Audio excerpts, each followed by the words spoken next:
6, this great classic race, Paris-Roubaix, has evoked the imagination, since in fact the German rider Josef Fischer kicked this great series off.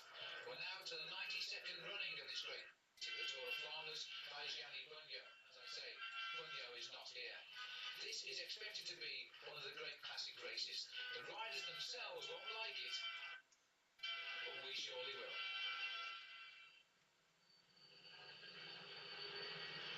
Well, almost by tradition, the rabbit had escaped the pack after only 4 kilometres on the 270, and it was the Czech Republic rider Grossglockner from the Navigare team. But the field were quick to unite themselves, and it wasn't the main field that were hunting him down with some 136 kilometres covered. It was in fact a very select group of some 60 riders. At one stage, the leader had 17 minutes over the field, and chasing in between was the German rider Stefan Weissmann, another third-year professional. Weissmann was picked up on the zone 17 of the cobblestones, and then the field were looking to hunt down Grossglockner of the Czech Republic. Approaching zone 16, the lead was down to little more than a minute, and Grossglockner, quite frankly, had enough of the bad weather.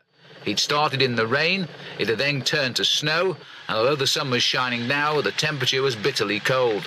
The field was regrouping behind, but there were many riders missing, although all of the favourites had read the move correctly. 191 riders had taken the start, and already the field was virtually cut in half. What they said was correct. This really was being the hardest Paris-Roubaix for many, many years. It was being compared with the great victory by Jan Roos and the victory in 1985 by that of Marc Madiot of France. The telecom team, with Weissmann back in the field, were still keen to chase, and then the lonely figure of Grossglockner was sighted. Quite clearly, the distance and the cobblestones had told. He was soon to be picked up by a field which included in the leading group the American Greg LeMond. LeMond playing a major part at this point for his GAN team, trying to keep last year's winner and indeed the year before's winner, Gilbert Duclos-Lassalle, right up amongst the front runners. Already some of the favourites for Paris-Roubaix had experienced the problems of this great race. Franco Ballerini, second last year, had punctured. So too had the French hope Charlie Motet, and another French sprinter, Frédéric Moncassin, and also Edwig van Hooijdonk. All had returned to this leading group. Now they could see the man they were hunting. The 29-year-old Czech rider, once in the lead by 17 minutes, was now just a matter of yards in front. He'd been out in front, in fact, for the best part of 80 miles, around 130 kilometres. His days of glory, though, in this, the 92nd running of Paris-Roubaix, were about to come to an end. He wouldn't see the finish in Roubaix, but who would?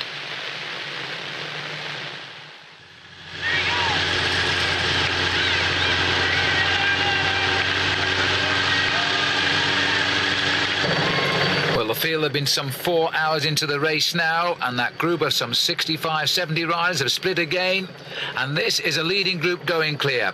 17-18 riders. Gilbert Duclos-Lassalle is heading the charge as they approach now the first big obstacle of the race today, the dreaded forest of Arenberg, and the crowd is reported to be enormous.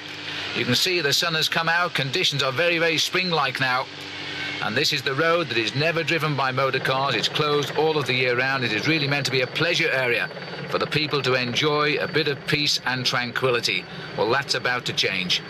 The field have raced for premier positions to get first into the forest. Conditions are atrocious. The roads are covered in slime and mud, and this is now the 15 sectors left of the race to go. The forest of Arenberg, 2.4 kilometres, and this is the easy bit. And Duclos-Lassalle is in this front group, and a number of his GAN teammates are up here as well. So too are a number of Belgian riders, and the one Moldavian, André Schmil, riding for the Belgian Lotto team. And there's the crowd awaiting them now. Sean Yates of Motorola is up here too. Kai Huntermarks, another Motorola rider, the German member. And the man leading the charge, it looks to me as though we've got the GAN team driving the train. There's Duclos-Lassalle on the right. He's gone off into the crowd. In fact, they've fallen behind him, and they're piling up. Down, in fact, goes Huntermark. Down is Sean Yates.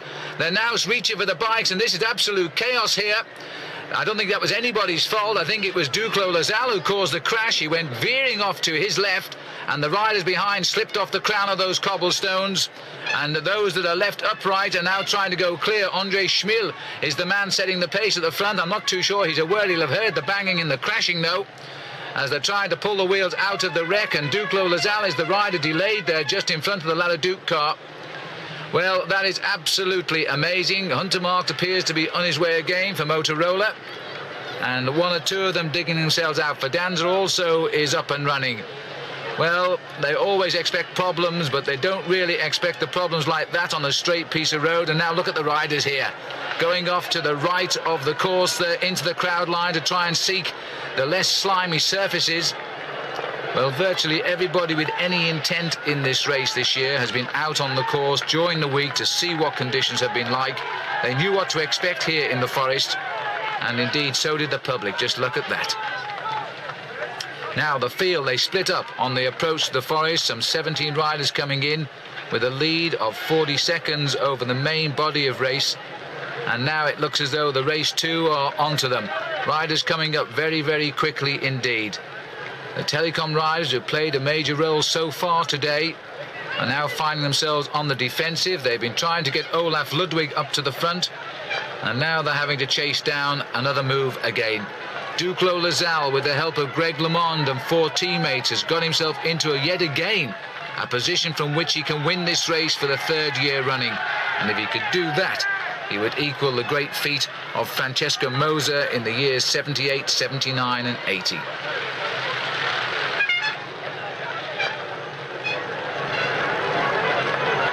Bit stunned, I think, by the chaos that has happened, because they didn't expect it to happen on such an innocent stretch of the cobblestones in the forest.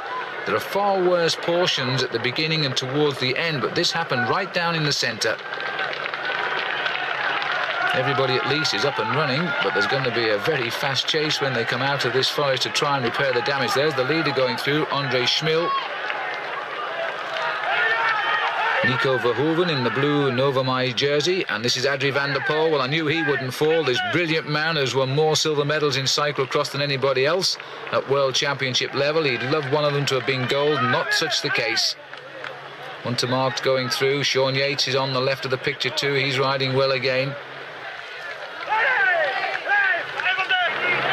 And just look at the chaos down the road here. Eric van der Arden trying to pick his way in the far left of our picture. He's been seen at or near the front all day today.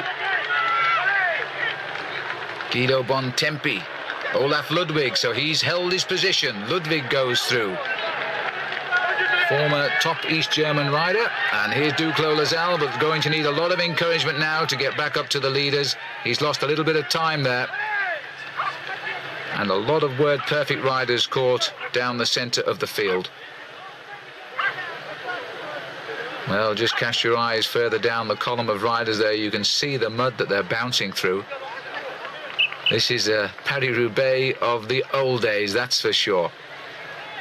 Conditions under wheels very similar to when Jan Roos rode away with the event back in 1982, and it was over exactly the same distance then, 270 kilometres. But Schmil coming through very, very nicely indeed. Not panicking at this stage, and the riders regrouping. Van der Poel is back on, so too Nico Verhoeven. Kai Hunter Marks is trying to get on.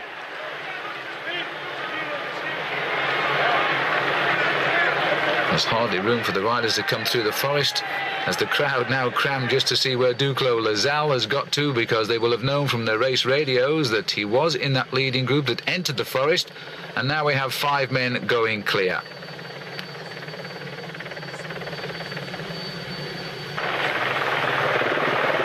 Olaf Ludwig leading the next group up. All 3 of them, and Guido Bontempi. What a great season this grand old man of Italian cycling is having this year. And here comes Duclos Lasalle in the white jersey.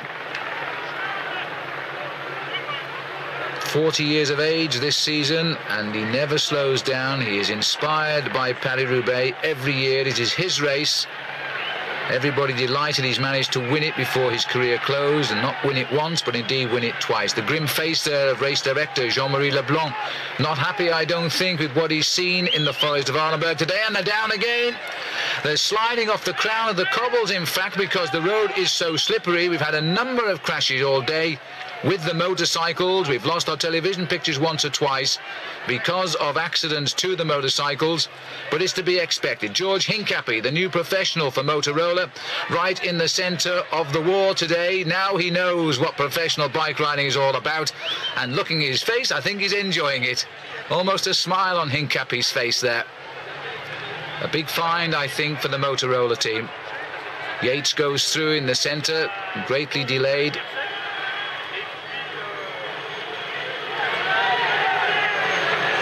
But it's good to see that the American Motorola team, I think they must be the most international team on the world circuit this year, with so many different nationalities on their team, but they're coming good. Still looking for the win that will be the icing on the cake, but they're challenging every day, and I wouldn't think that's too far away.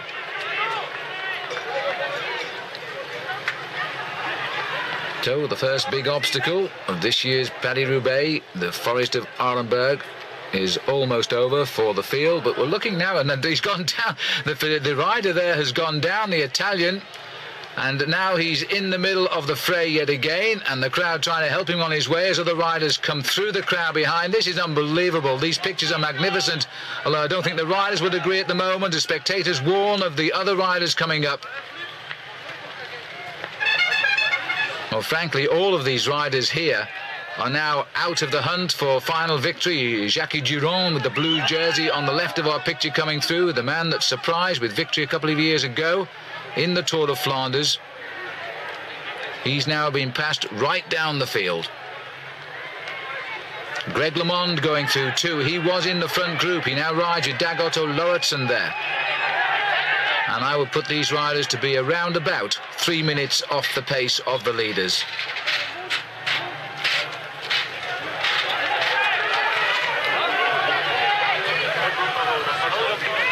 And the big problems, of course, is the team cars are now trapped on that narrow road. As we go back up to the leaders, there they are.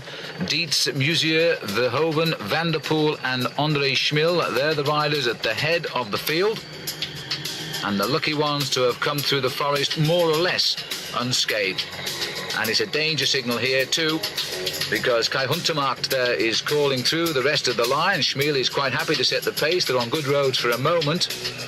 And Museu knows his danger men, because that's Johan Museu, former champion of Belgium, following André Schmil through. And of all the men, I think he'd watch him, because Schmil is a reasonably good sprinter as well. Interesting to see that Telecom have placed their man in the breakaway. The wrong one in my money. I mean, this is Dietz, and Dietz would prefer to see Olaf Ludwig come up and give him a hand, but Ludwig is in the chase group just behind at the moment. Group working well together, not putting too much pressure, just letting the others have to make the effort to catch them up or not, whatever the case may be. It's early days. Museo today riding a very special Bianchi frame designed for Paris-Roubaix, front and rear suspension, and if you catch a glimpse of the frame, you'll see it's not quite the regular diamond shape either. But one or two riders are disputing the worth of a rear suspension on these very bumpy roads, but everybody has agreed that the RockShox type telescopic front forks are an absolute bonus. And more than half the field now choosing to use the front suspension. Well, some riders say only the riders who have no interest in victory in this race don't use the front suspension on the forks now, as we go on to zone number 14. Heading out of Wallers, and this is 1.6 kilometres. There are 22 zones of pavé, making up just short of 60 kilometres, about 38 miles of the route today. And they count down from zone 22. So when you get to zone 1, you breathe a sigh of relief. That's if you're still in contact with the leaders. And the last couple of sectors today are reported to be absolutely atrocious and virtually unrideable. So the excitement is still to come. Van der Poel at the back. A couple of years ago in the World Cyclocross Championships in Corva, Italy, Van der Poel went past me without his bicycle and about 5 feet in the air. He tried to jump a ditch and in fact didn't make it, and he carried on without his bike through the air. Spectacular crash, but he didn't hurt himself, and that was important, I guess. Been one of the world's finest cyclocross riders, but never picked up the gold medal. Well, these are his conditions. Van der Poel, now in his twilight years, former yellow jersey in the Tour de France, now riding for the smaller Koolstroop team, who had a great deal of success in the recent Tour of Flanders with their new boy, Frank Kovers. And Kovers today in the chase group as well. We just had a little glimpse there of the second group on the road, and they're coming back. Leaving Vollers across the level crossing there. And you'll note too that there are no service vehicles up with these leading riders at all at the moment. So they're living on a hope and a prayer too, because a puncture will relegate them to the third or fourth group on the road. The motorcycles, this is the only race where they actually put spare wheels on the motorcycles as well as on the team cars. And so the field has more or less come together after the Battle of the Forest of Arenberg. Some 40 riders coming into this group now, but just off the front of them has gone Bruno Boscodin from the Polti team. Well, the Italians with their tails up this season, that's for sure. They've won the vast majority of the early season races, more than 60 victories compared with Belgium's 18. And now they're trying again to put a man out in front.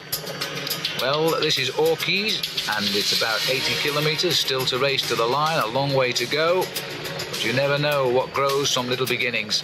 Let's have a look down the road. You should see a man in a rather dirty yellow jersey, because in fact Bruno Boscodin has been on the floor earlier on the cobblestones. There he is, just gone clear. There was an attack in fact by Motorola's Sean Yates that was countered immediately, and then the regrouping continued. Duclos Lazal has fought his way back up into this chase group.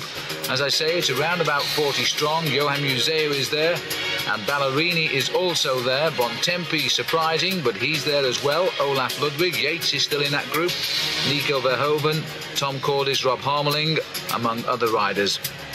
But the rest of the race does seem now to be far too far behind and out of the hunt. This is Boscodin. This is the clean side of him. He fell on his left shoulder quite heavily in quite a melee of riders, and there's been reports of a lot of falls off our cameras as well today. This has been a real challenge. We often refer to the Paris-Roubaix as being a war of attrition. Well, the description really fits it today. The field showing no interest in the breakaway, but they've got him well within their sight. They're moving very smoothly. They're averaging round about 37 kilometres an hour. That's just short of 25 miles an hour. There is Duclos Lazal. You can see he still carries the mud of the Forest of Arenberg on him. And in fact, a new bike as well for him, so he made a bike change in that forest. No number on this one. And it's the GAN team continuing to try and keep the pace high. They know that on this day every year in the month of April, their team leader Duclos Lazal becomes a Jekyll and Hyde character. He is so inspired, and there they are all around him at the moment, looking after him. Duclos Lazal. They've also got in there Christophe Capel, Thierry Gouvenou, and Francis Moreau. His teammates in that leading group as we go back up to the leader, Boscodin, but he's not going too far ahead. We're heading out towards zone number 11. That means there are still 11 sections of pavé to come. And indeed, the worst are waiting on the outskirts of Roubaix, because the new railway link here, which is the express passenger train taking from Paris the new route all the way through to Calais and then onward into England. And that line has cut through one of the most treasured sections of the pavé of this course, so they've had to find some new route, and they're taking us round the back of the airport near Lille at Lescun. It's a course that has been used in the past but a long time ago, and it really is quite bad. Onto the stretch at Orkies, 35 seconds the lead. Well, the gauntlet is down once again by the Italians as they race, as always, to enter the pavé first. They want to see the holes in the road. And this is Eric van der Arden riding very well. Former winner in very bad conditions. I remember when he won it. He was racing clear to a lone win in his jersey, which, as he was then, the national champion of Belgium. And I think he would like to, just show the manager who sacked him last year and former winner of this race, Jan Roos, that he is still a good rider. And he's on a smaller team now, Eric van der Arden, joining the Brescia team as he gives way Duclos Lazal, anxious to get to the front. Being trailed now by the rider who will certainly respect him today, Johan Museu. Oh, look at this at the back of that group. They've had a crash. This is Bontempi trying to remount. The big Italian, he's gone down. Just look at the conditions on the roads there. I think it's Tom Cordis also trying to put his chain back on. Well, this really is unbelievable. That's the back of the group of some 40 riders in trouble. Bontempi's going to have to make his way through. Duclos, I don't think, knows anything about it. He's up there, followed by Museu, and that is Olaf Ludwig in third place. Andre Schmil is fourth, Adrie van der Poel, Nico Verhoeven, and Johan Capio. This, we're looking across at the blonde flowing locks there of Eric van der Ade, and Wilfred Peters, and Ludwig Willems. These are the riders in this front group, and they're riding at a very steady pace, and they're letting the roads do the damage at the moment. They're not putting on the pressure, they're just trying to stay upright and leave the kill till a little bit later on in the race. Mr. Paris-Roubaix, that's what they used to call Roger de Vlamingh, who rode this race. I think it was 12 times Roger rode it, and he told me a couple of years ago he never had a single puncture until the very last time he rode. He won it, of course, on 4 occasions. 75, almost 76 kilometres left to go. That's about 48 miles still to race. Duclos, his team has worked hard, very hard, to keep him in the action today, and he's sliding his way along there. He's come back into 4th place as we look down from the helicopter. Museu's got 2nd, Verhoeven's 3rd. I think it's Adrie van der Poel. He's just off our camera, setting the speed at the front. There he is, the cyclocross expert. And Adrie riding extremely well today. Like a number of the professionals in this breakaway, getting a little bit long in the tooth now. Adrie van der Poel, he turned professional in 1981, and the time gap 28 seconds for Boscardin as we look down on Nico Verhoeven, who's also appearing in the frame a lot today. The big figure there with the black tights on of Olaf Ludwig. He just sits on that bike as if he's about to crush it and watches what goes on. The attack here comes from Nico. Maybe he fancies a Bruno Boscardin's chance, and 2 will go quicker than 1. Caption there telling us there are still 23.5 kilometres of cobbles to come, split up into 10 different sections.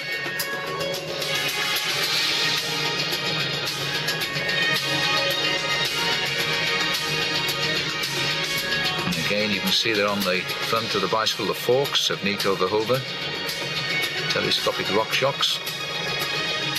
I understand 80 of the 190 starters today have chosen to use these shock absorbers. So I think that's a pretty good benefit.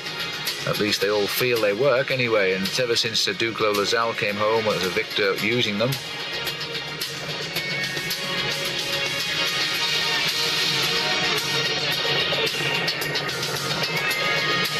Ballerini back up at the front. He punctured earlier on today, but at a time when it didn't matter too much, and he's fought his way back up to the front echelon. Still smarting, I'm sure of that, after being defeated on the photograph finish with the Gilbert Duclos Lasalle 1 year ago. And the 1st and 2nd place riders now right up here. In fact, the first 3 riders right up here in the frame yet again. Museu riding that special frame today to try and take a little bit of the pain out of these cobblestones. Museu feeling a little bit exasperated with the results so far this season. Always there, but never winning the races he really wants to win. Beaten in the Tour de Flanders by a much wilier Gianni Bugnot, who shouldn't have beaten him in the sprint, but did by the width of his tyre. Museu wants a little bit of help, and Duclos Lasalle looks across and says, well, what's your problem? But still goes by. And right up behind there in the TVM colours, Johan Capio, former champion of Belgium, and a man that Museu will take an interest in because Capio can produce a good finish and will enjoy the track at Roubaix, which is waiting for him. But as we speak here, looking at nice sunshine, the rain is pouring down at Roubaix. The weather could still play a big part in this year's classic. Everybody wants a wheel to hide behind. The wind, by the way, is coming from the northeast, so primarily it's cross and head. And that's accounting for us running about 15-20 minutes behind the expected arrival schedule. But it's certainly not because of the lack of action, because these riders have gone out on the attack right from the gun today. They shed themselves of a lot of riders early on the roads when normally they roll along in a big pack. And they wait for the entrance to the cobblestones at Troisville after some 100 kilometres, about 63 miles. and then they start firing on all guns. But today they came onto the cobblestone with half of the field eliminated from the race, really, and then the attack started in earnest. I don't think any of the projected favourites for this year's race so far have lost out. There's the lone leader, and there's the mud I was talking about. He's been down in the forest today as well. He's dangling just out the front. No wins at all for Boscodin this year yet. But like all of the Italians, they don't seem to be able to put a pedal wrong.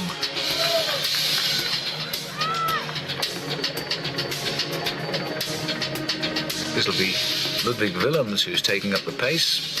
And the rider who's trying to keep pace with him there from the Lotto team is Mario De Klerk, the GBMG team, the team of Cipollini, who isn't here by the way, are having such a great season. The number one team, Benesto, centre team here, but really I don't think they were taking Paris-Roubaix too seriously. They didn't send very good riders.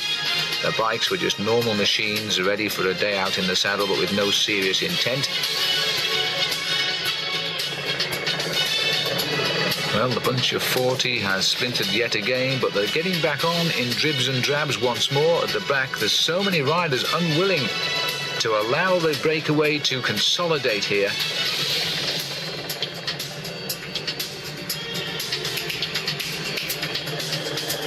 .43 seconds, so Boscodin is still keeping the lead.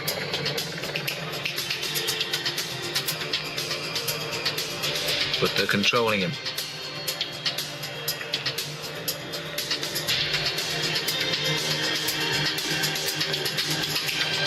General direction of Paris-Roubaix from its start in Compiègne, which is about 50 miles to the north of Paris.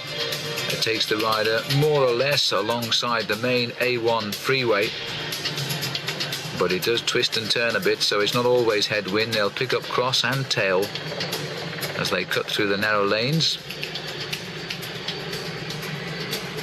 And with all of these GBMG boys here, I think Duclos Lasalle will be well advised to make them do all of the work if he can, because slowly but surely his Gan teammates are falling away from his side. That's Van der Arden looking over his shoulder.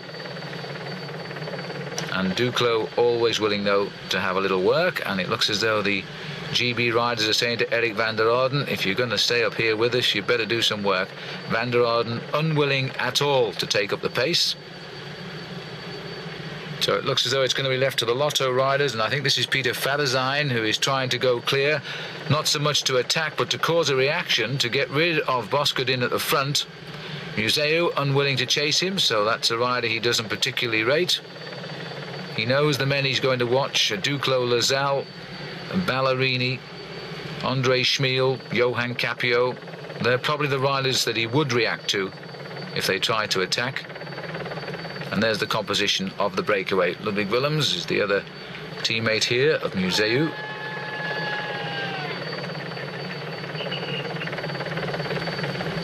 Motorola's Sean Yates from Great Britain, former British champion. And their big danger man there, number 11, Ballerini, Duclos Lasalle.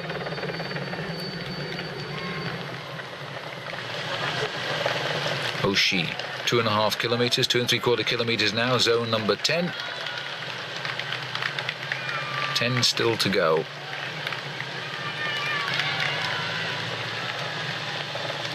Well, he's wisely choosing to race down the centre of the cobbles, because normally they're the driest, not always the smoothest. But if you get caught today in the right and left shoulders of these roads, you're going to lose your wheels very quickly in the mud. Not the sort of road he wants at this stage of the race. It's long and straight, the field will see him. And the trouble with Paris-Roubaix is, of course, with all of the helicopters flying, there are 3 over the race, plus the police helicopters, they will be able to pinpoint his exact location by where the helicopters hover, so they don't have to see him to know where he is. Duclos Lasalle, the grand old man of French cycling. It used to be Raymond Poulidor before him. And Museu just right, and there's another crash, and again at the back of the group we've gone back to moto number 2. Our cameras are also sliding all over the place, and this is the Castorama rider who's had a little bit of problem. So Thierry Marie who's won more prologues than anybody else in stage races, not enjoying his day out on the cobbles today. But back in the saddle, and we go back to the front. Duclos, Gibus as his nickname is, Museu, Ludwig, Van der Poel, André Schmil, Nico Verhoeven and Johan Capio. Well, you do need luck in Paris-Roubaix, nobody disputes that, but we really have the most talented riders at the front of the race today as well. They've proved just why. They're great riders. They've come back, a lot of them from problems, crashes and punctures, including Duclos Lazal, and got themselves right back into a position from where they can still win this race, very much so. Boscodin is not going too far ahead of the field. And the cobblestones here, quite frankly, are the best on the course, because what awaits the riders over the last few kilometres of the race today are atrocious. And judging by the crowd, I suspect that's where they've all gone to. A lot of the people who know the route of Paris-Roubaix use their cars and shortcuts. You can in fact see this race on 6 or 7 occasions before the finish on the velodrome at Roubaix. Then, as always, one half circuit of the track, which is glistening in rain at the minute.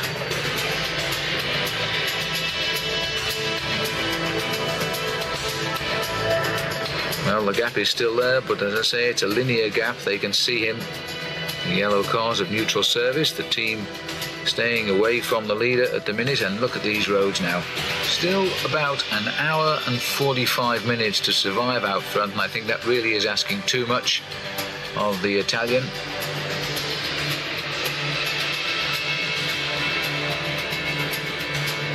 Who's leader today, by the way, is Yamodin Abdu-Japarov, but we haven't seen too much of him on the cobblestones. The gap just nudging away to just over a minute. And the reactions are now beginning to start as well. This is André Schmil. And I think it's Nico Verhoeven who's caught him up, so he's decided a minute is the warning signal and they're not going to allow any more. I think it's Ludwig Willems who has also latched onto the back. 3 riders come through. Then Duclos never misses a trick. He's straight there. And here they are, and if anything, this group is swelling in size, so riders are coming across in the small groups and again rejoining the big chase. Duclos Lazal, anxious to get back to the front to continue the chase down. The latest time check we have now is 52 seconds for André Schmil. And so the breakaway has begun, trying to mess it up a little bit for him in that breakaway, or help him. This is Mario de Klerk, his teammate. The other rider up there is Peter Farazijn. As we get back up to the leader now, going out onto Pavé section number 7. That means 7 stretches are left. This one at Temple Mars, and is 1.2 kilometres long. And from now on in, the Pavé is, well, for us great, but I'm afraid for the riders, absolutely deplorable. Olaf Ludwig still very much a part of this breakaway. Mr. Paris-Roubaix this last couple of years in many ways. He had a 2nd and a 3rd in his last 2 outings. Well, they compared, of course, with the 2 wins of Duclos Lazal. And now it's the MG boys here in the white and blue who are going to have to do most of the work, I think, now, because advances are swung across to the Frenchman and to Ballerini. Little bit of help coming, though, in the shape of Johan Capio trying to get up to the front and give Ludwig Willems and William Peters a chance. There's the group. It's not all of the group, this is only some of it. Verhoeven, Willems, Museu, Ludwig, the names we expect, who have been at the front for so long. Very cautiously on the right-hand bend on the slime of the surface here. And I would think too that the spectators are being absolutely drowned by the official vehicles that are racing through just ahead of the riders. And again, it's the GB boys who are forcing the pace, trying desperately now to get some sort of reaction going here that might well lead them towards a victory. Fabio Baldato is now on the attack. What a good season Baldato is having. Triple stage winner Tour of Italy. He's the other GB rider who's made this split. He's been in the thick of the action for some of the time today. Then he's found himself behind. He's got back up at the moment, not long been with us. And Duclos Lazal's recognised a good wheel to follow over this very, very nasty stretch of cobbles. In fact, looking down there, you would really think now they were racing through a field, wouldn't you? Capio coming through. A man for the early season races. Great sprinter and likes a rough and tumble. Just look at the gaps between the wheels. Everybody racing a matter of survival. There's no nice tight formation. You simply get on the cobblestones and you do the best you can. And our TV camera getting a little bit in the way there as Duclos had to swing around him. Won't be too happy with that, but everybody working under impossible circumstance today. And they're saying here that Andre Schmiel has had a puncture. Well, the reason we saw our television camera coming back there is we've lost a camera. There has been a crash to one of our cameras as well. And according to the radio reports, in fact, Schmiel has not had a puncture, but he has jammed his gears. There's a problem with his gear levers, and so a bike change, which is off our camera, sadly, is being affected. Now, his lead was just on 1 minute. We don't know how long it's taken for the bike change. I would suspect with a car right behind him, as it was with Jean-Luc Vandenbroek, his team manager, I would think around about 15 seconds we can assume he's lost of that lead. We'll find out as we go along. This official neutral service car there has been told to wait for this chase group because of the pathway we've just come over. And Duclos Lasalle now joining Fabio Baldato here on the counter-attack. There is no containing Duclos Lasalle, is there? What a marvellous rider. He must be feeling, you know, today he's had to fight back from so many delays, and yet he is still dictating this race. Well, almost anyway. Schmiel up the road. Well, they break away, reforming it again, and another shuffling of the pack. And once again, the names we've seen all day long getting back into the picture. Ballerini, number 11, all the leaders of the teams. And Baldato says, well, I'm not coming through, you've just caught me, so let Ballerini go and do some work. Followed by Capio, number 91. All of the riders with the 1 at the end are the leaders of the teams on the day, and they've all made the split, it seems, here. Capio, Ballerini, Duclos Lasalle, just away from our picture, Johan Museu.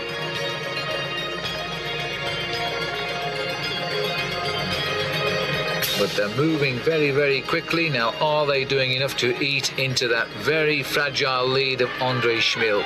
Onto the pavé again. Vonville, 3.7 kilometers, the longest stretch of the race. The only exception was in the first sector today at Presso, but that was only a couple of 100 meters longer. This will certainly feel a lot longer because the stones are so bad. Once again, over the A1 autoroute. Rather ironic that the new bridge they built had a nice smooth surface, then a return to the cobbles. There's the group, which we've already identified. Baldato started the attack, joined by Duclos Lasalle, Ballerini, Museu and Capio are the ones who've made up. And our helicopter just a little bit too tight to see the sort of advantage. Oh, well, thank you. They built over the field and they're still coming across.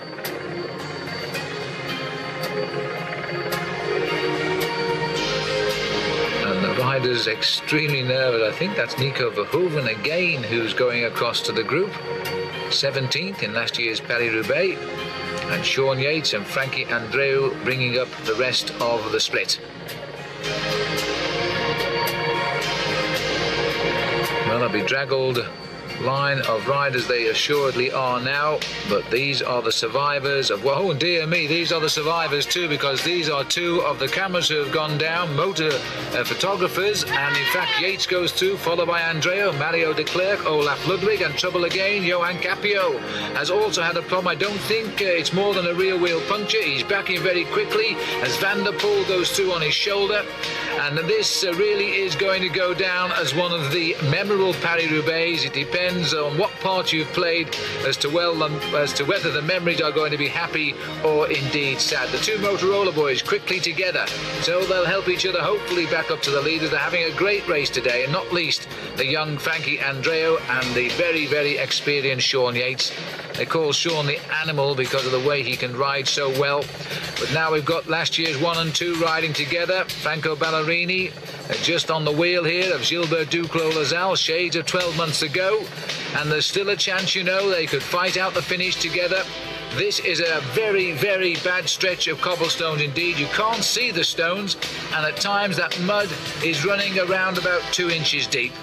Ballerini grits his teeth, comes up on Museo, doesn't seem to be going so well now. Museo, though, inspired by the sight of number 11 going by him, digs a little bit deeper, but this is a fine piece of riding by Ballerini. Now Ballerini, maybe he's chosen this stretch to put in the attack that he hopes will bridge the gap. Followed by Museo, quickly recovers when he sees the danger man come over him. They were joint favourites this morning. My favourite was Ballerini, the French newspaper L'Équipe, and just look at the depth of the water there, and Duclos goes right through the middle of it. The French newspaper went for Museo ahead of Ballerini to win, and I just wonder sometimes if the riders read the press and then respond to try and keep up their reputation. Anyway, there's the group. We've got Baldato again. Oh, my goodness me, Ballerini has punctured the back wheel, is flat, and Duclos Lazal doesn't even look at him, and you can't possibly ride on these cobbles with a flat tyre. Now this will be a disaster because as far as I know, there's no service around at all. They've been split up by the moves and the crash of the two motorcycles.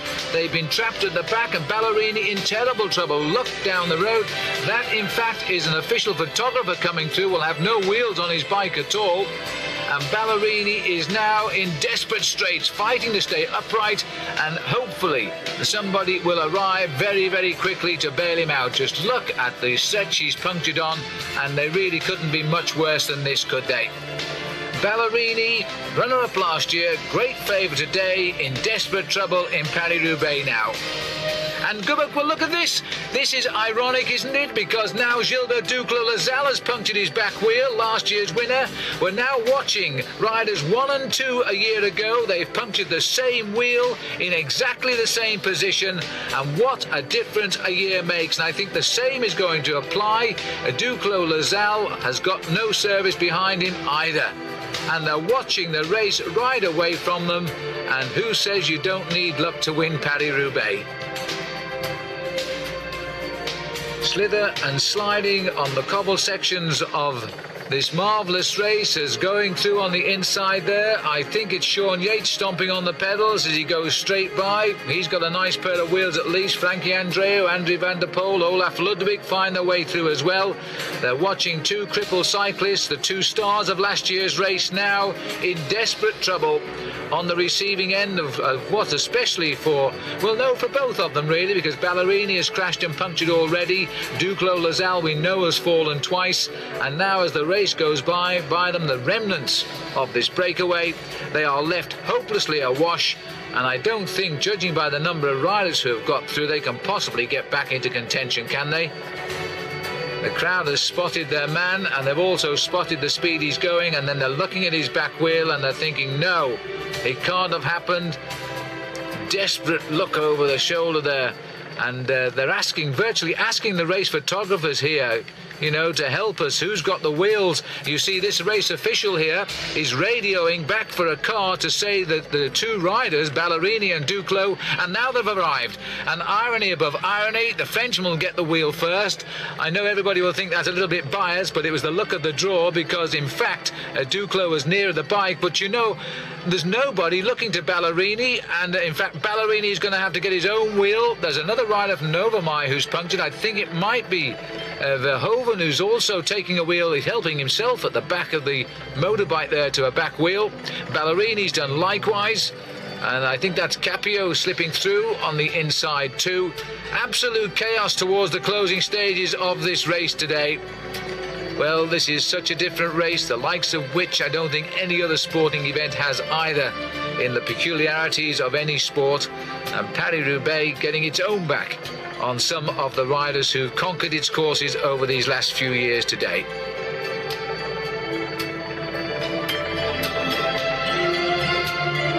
Ballerini will be the last to leave the situation there. I don't think there's much fear of anybody catching up from behind, because there's such big time gaps now to the rest of the race. Those indeed who are still continuing after the feed at Mérigny, when I would think the majority climbed out. And behind, and let's not forget all this action here, we've still got the one man out in front with 5 sections of cobblestones to come. As far as we know, Museu has missed all of the fun and games at the back, so too has Olaf Ludwig, and now look at this here.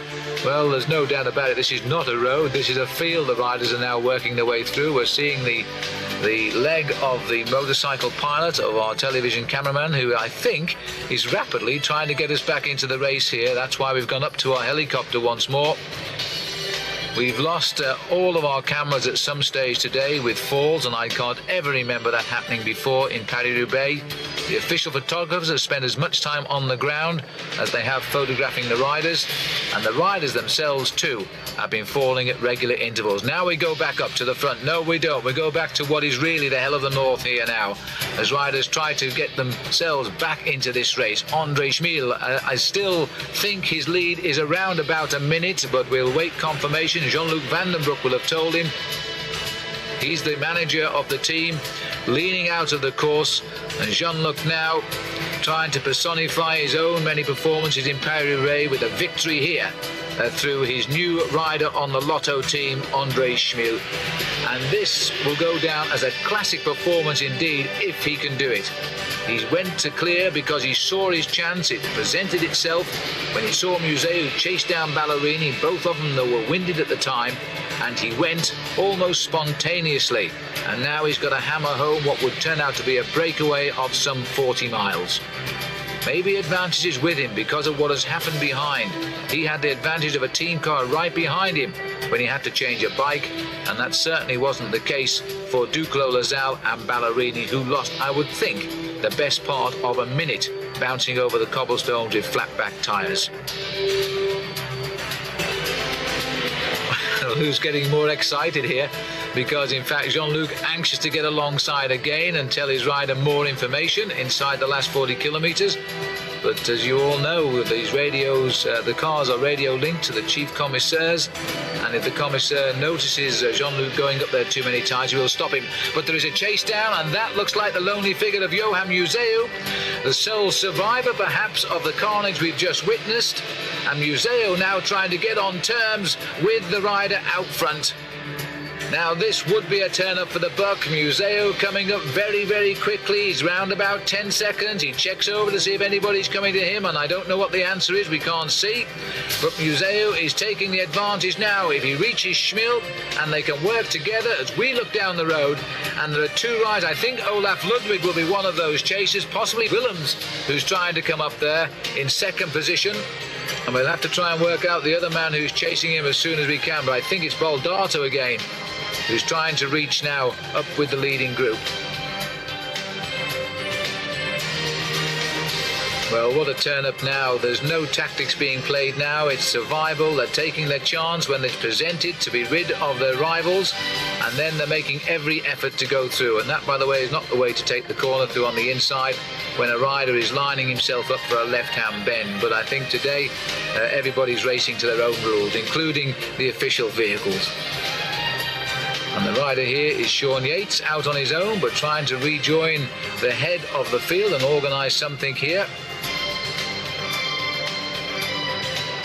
Former champion of Great Britain, probably the most unselfish bike rider on the world circuit. He just loves to help other people on his team win and gets a great deal of satisfaction out of that. But as everybody who knows Sean knows too, he is a man for Paris-Roubaix, and this is the day he's allowed his head to have a go. 5 sectors of pavé remaining. And that, I think, coming up on the back. We're looking down now at Ludwig Willems here. And there he is, one of the survivors. And the other rider up here, well, he's a new one. He must have worked his way through the field, because this, in fact, is Bontempi's teammate who's come up, Dario Bottaro. Now, Bottaro must have been part of the new wave that came up just before the crash that we saw. A delay, well, not the crash, but the punctures that delayed Ballerini and Gilbert Duclos-Lasalle. And now Bottaro has forced himself up toward the head of the race as well. Well, we're watching the final few kilometres of Paris-Roubaix unfold before our eyes, and thank heavens we've got a helicopter up, because there's no way now our cameras could possibly bring these pictures, because the riders are spread eagle across the cobblestones here, and we're not too far away now from Lille and the airport at Lescun. So, as all of the riders will know, Roubaix will shortly be on the horizon. But there's still some very nasty roads to be covered first. Andre Schmiel just about holding off a determined effort here from Johan Museeuw. And at every opportunity, the car of Jean-Luc Van den Broek goes up and tells him, because I think they will say, try not to let Museeuw catch up. Because if it comes to a sprint in the Velodrome at Roubaix, well, everybody's money would go to the Belgian ace sprinter and the former champion of his country, Johan Museeuw. And so now, a man who is a little bit of a master of the time trial, he's not a bad rider at all against the clock, as all Russian cyclists weren't when they were international amateurs. And he wasn't among the best riders either, you know, in Russia, because there are so many thousand of them. He's only blossomed in the last 2 seasons, Andre Schmiel. Ever since, really, he picked up the Russian Cycling Championship back in 1991, and that was his best season as a pro thus far, with 4 victories. He included Paris-Bourges and the Grand Prix Pinot Cerami. I remember him, in fact, winning that one. But he's always threatened to do something special, and this year he's had a great start. 3rd in the Tour of Flanders, 4th in Ghent-Wevelgem, the stage win in the 3 days of La Panne. He's a tough man over tough roads, and you don't get them any harder than this. 8 seconds is the gap. Museeuw dangling. He can almost reach out and touch him, but he's got to finish it off quick. He needs to reach that man and reach him fast. If he's making too much of an effort, he could blow. He's no idea what's happened behind him now, because this race is so spread-eagled. There are few officials to tell anybody what's going on, and that's why the advantage has gone to Schmiel. He's had Jean-Luc Van den Broek always with him ever since he made his move.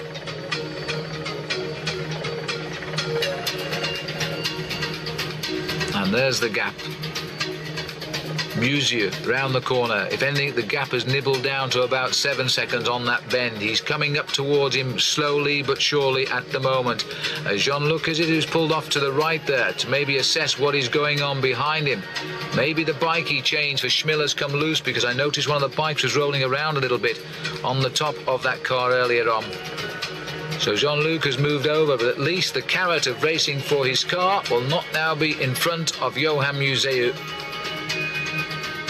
And my goodness me, they know each other so well too, because Museeuw used to be a member of the Lotto team, and he chose to leave Jean-Luc Van den Broek's side and go across to the Italians, because they pay more money, of course. And now, old teammate chasing new teammate of Jean-Luc's. And the gap, what a pursuit this is towards the end of Paris-Roubaix, and what a great race this has been. The riders have shown such true talent and grit and determination. They've refused to give in to the elements and to the bad luck that most of them have experienced. Museeuw too has been off his bike today, and now he's trying to get on terms with the rider at the head of Paris-Roubaix.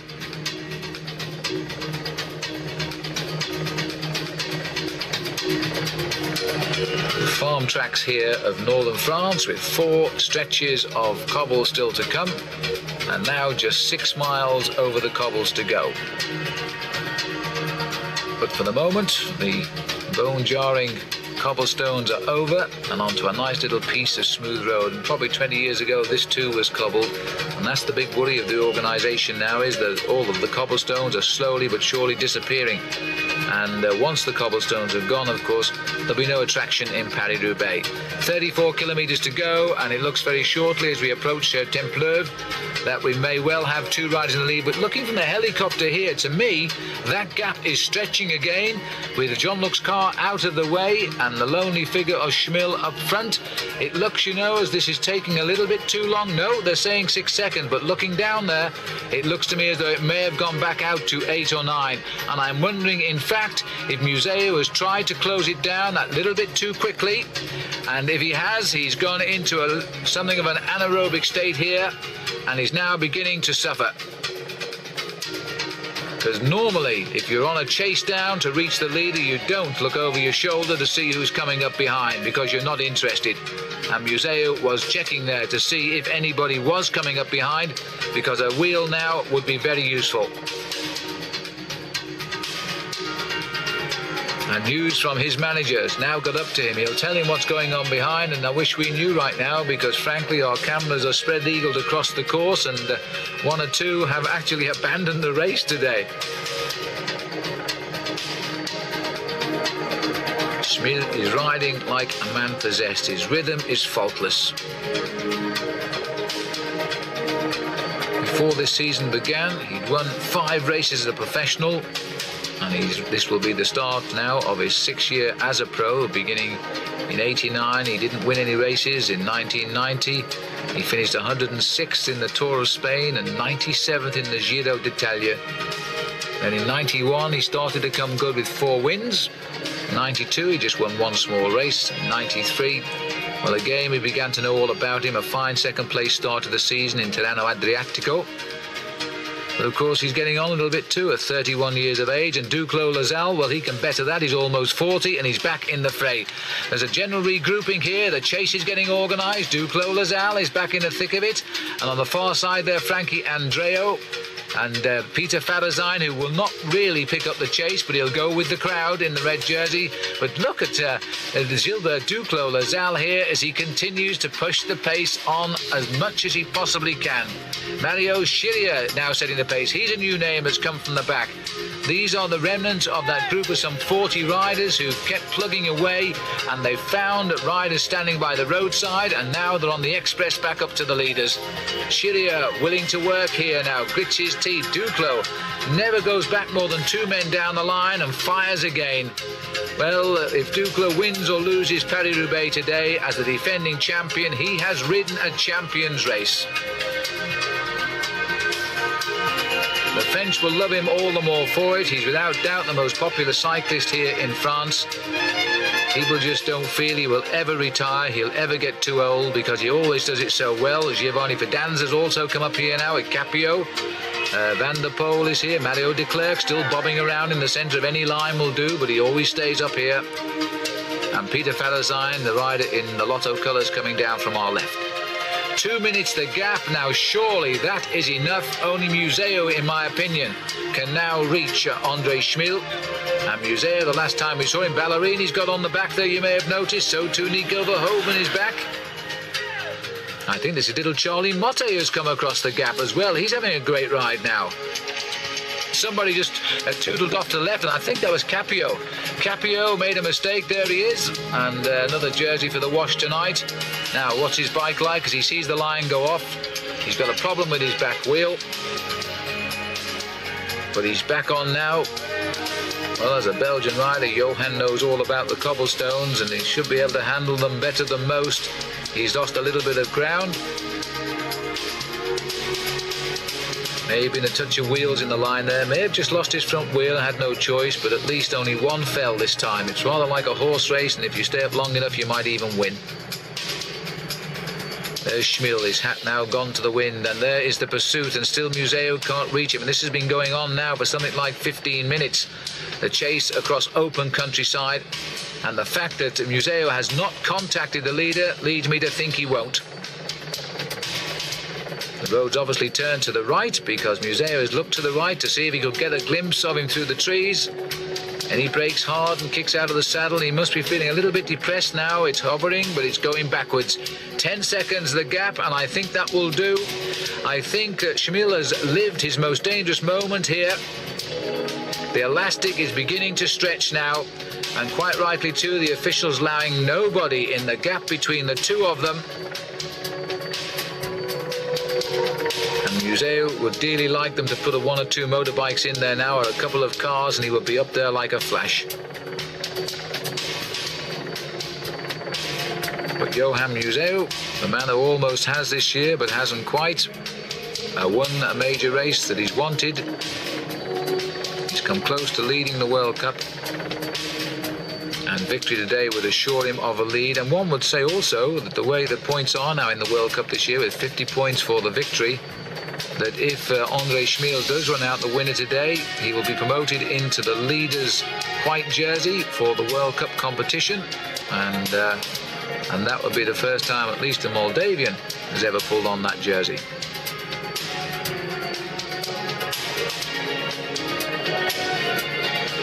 are slowly getting back into position behind Museo, but they can't reach the man up front,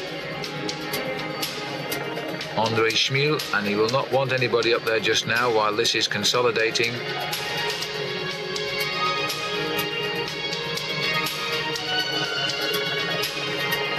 It's one win so far for Johan Museo, and that was in Kuurne, Brussels Kuurne, on the second semi-classics of Belgium.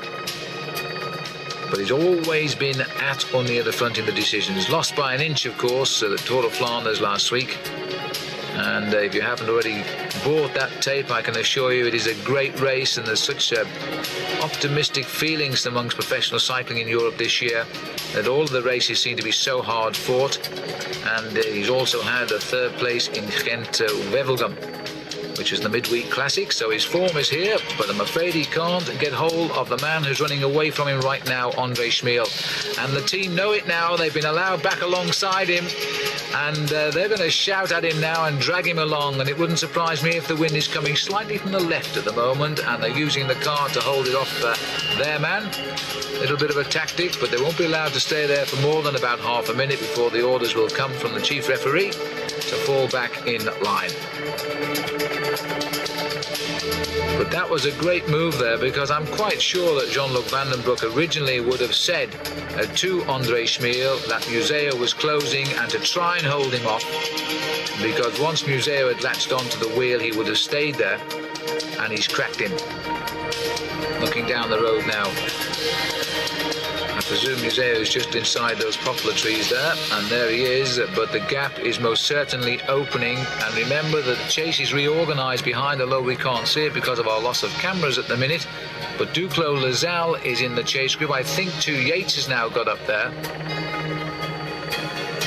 1 or 2 passengers from the GB team and from the Lotto team, but they're all along for the ride and very much still in the chase, should these two be caught.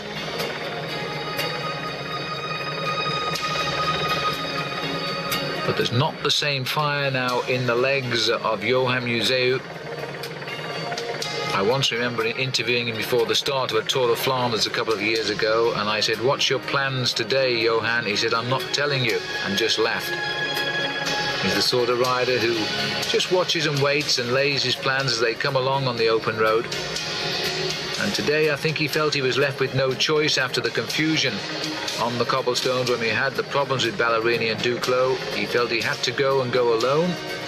Back the gap now 12 seconds, and we've got Ludwig Willems and Bottaro in the chase on their own at 40 seconds, so they're coming up. As a teammate of Museo, he'll welcome the arrival of Willems.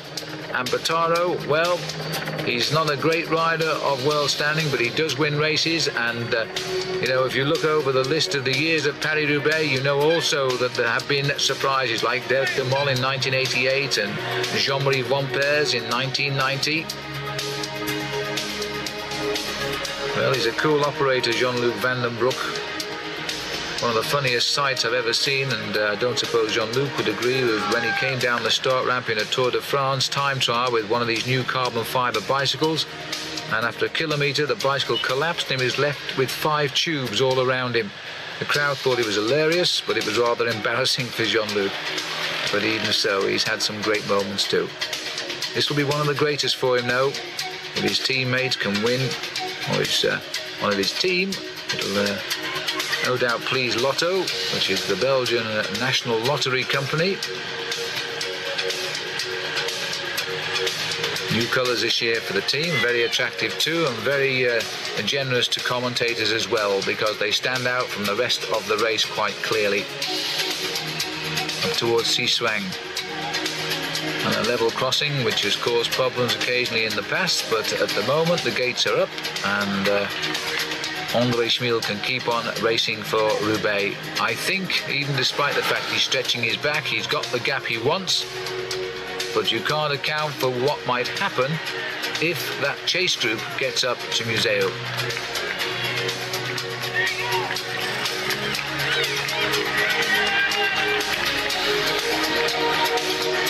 The pleasures of racing in Europe, of course, the roads totally closed and the quickest line around every bend. leaning the way now of Andre Schmiel. He's seeing all of the roads first today. The rain has held off yet again. This is a classic escape, and the great names would be proud of him today, because to win Paris-Roubaix on your own in this manner, normally the final breakaway just slips away in the last 8 to 10 kilometres on the last couple of journeys over the cobblestones and hangs on into the finish. But this has been such a strange race today. Riders have been obliged to race at or near the front and make really strong efforts. Otherwise they were washed away. And in the end, 60 kilometres out, some 40 miles to go, Schmiel has been obliged to attack because he saw the men he feared most make a mistake and waste their energy. And up and over the top of the middle of the roundabout. Well, there's a sign of confidence, not even bothering to flick left. It could have been worth a second, that, because I wonder if Museo will go the right way or whether he'll actually go the way the road went. Fine piece of riding, and no hesitation whatsoever. Well, they've always bred them tough in the former Soviet Union, as we've seen from the great results from the Russian cyclists throughout the world. And now they represent their own country by right. They seem to be riding every bit as well as professional riders. Konishev, by the way, Dmitry Konishev, who has won a few stages of the Tour de France these past 2 years and came to the fore with a third place at Chambéry in the World Championship, the race that Greg LeMond won a couple of years ago.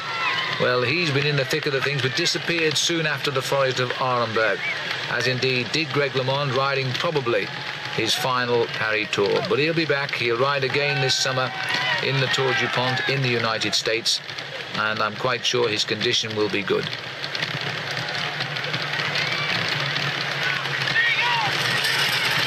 There's a speck of rain coming off the back wheels of Andre Schmiel here, but although the rain appears to be ahead of us, you can see the dark clouds. It's dry, mercifully so, at the moment. Here is, well, having said that, look at this further up the cobblestones. It's very, very wet down there now.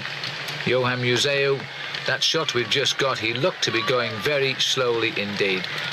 And I think, in fact, Museo, you know, has blown. He desperately wanted to win Paris-Roubaix. It was one of the targets of his year's programme. After narrowly losing Tour of Flanders and then being pipped again, outwitted indeed in Ghent-Wevelgem. Although it was his teammate in the end who won that, Wilfred Peters.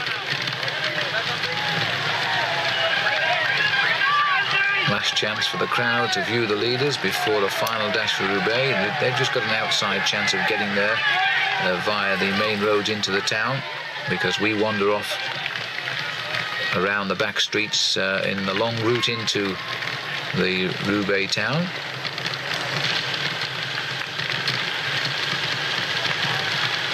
Well, I suppose the riders who have banned them will again decry this race as not being for professional cyclists, while I would think that when you speak to Andre Schmiel, should he win this, he'll say it's one of the finest events in the world. He's never looked over his shoulder. He's just relied totally on what his team manager has been telling him. He knows the gap is basically there. The last one we had was 2 minutes. But even that is difficult to assess right now, because people taking time checks find it difficult to stop and then rejoin the race and give out those time checks. Everybody's stretched to the maximum. And there, as I speak, 29 seconds, so Museo is going backwards, and the main field is just over 2 minutes, we think. And that was the glimpse of Johan. Well, if he has blown, he hasn't blown that much, has he? Because he's only lost a few seconds over that stretch of cobblestones. But just look at the way Schmiel is going. He's never faltered in his rhythm. Very relaxed in the upper part of his body here. He's just using those big, powerful legs to keep the pressure on. He's riding around about between 23 and 25 miles an hour. The overall average speed so far today is 37 kilometers in the hour. So that's somewhere in the region of 23 miles an hour, including all the bad weather and the unfavourable wind. And now it's time for a snack and a word from the boss. I think the news is basically good. Half a minute to Museu, and the fact he's losing ground will be a great morale booster for Schmil over these last couple of kilometres to the finish. And there is Johan Museu, and riding really like a man who has now conceded the fact that he cannot reach Andre Schmil, and is now wondering probably a little bit of what to do. He might in fact have been told by his team manager that he's got a teammate coming up with Bottaro, and he may well wait and try to fight again to reach Schmil, and that would be a sensible thing to do as Schmil heads out onto yet another stretch of pavé. And this is obviously one where the crowd has neglected to bother with because they want to see the finish in Roubaix. There is a massive crowd, by the way, in the stadium, and there's still here 24 kilometres to go. That's 15 miles still to race. It's still a long way to go, and the situation has time to be reversed here. Well, I suppose there's no one knows that better than Schmil. And the helicopter hovering ahead will probably be seen by Museu, so we'll know exactly where he is.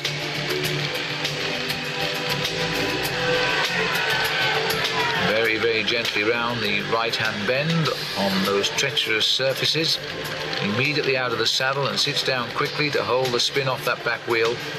41 seconds now, and Johan Museu, here he is, and I think he's got a puncture. Museu is in trouble, I'm not sure, and he can't get his feet out of the cleats here. Now it's a completely new bike prepared for Paris-Roubaix, and it may well, he's about to fall off. In fact, he's balancing superbly, and they've saved him. Well, in fact, the trouble is that Museu probably hasn't been off that bike since he started, and those cleats were designed to hold the feet harder than normal because of the cobblestones, and in fact they should have tried it beforehand, but he can't get them out. Anyway, he's out of them now, a new bike straight away. I don't know what the problem was. It didn't look to me, in fact, as though his tyres had gone down, but it's cost him around about 15 valuable seconds, which means that the two riders coming up fast behind him can't be too far away now. And that'll be Ludwig Willems and Bottaro.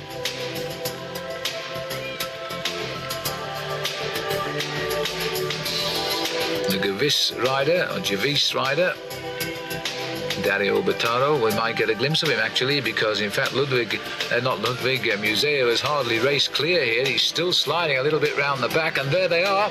And in fact, there is the bottom of our picture is Museu, so he's going to have a teammate with him very shortly.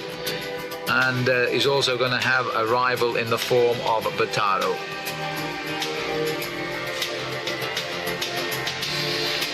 Well, the way he's going now, he's waiting their arrival. He's not trying to hold them off anymore. A minute 17 to Museu, so the gap opened dramatically there with that problem. And a minute 23, but I think it'll be academic. We're going to have three chasers very shortly, and there they are. They're being led by Willems, who's seen his teammate in trouble.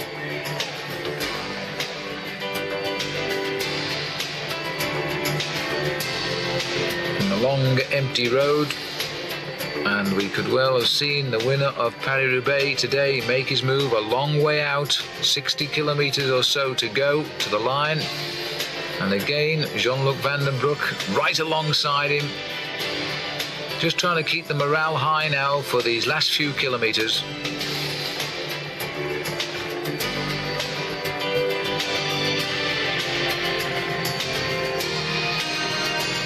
Three stretches of cobblestone left, almost at an end today. The rider's in the saddle for 7 hours now.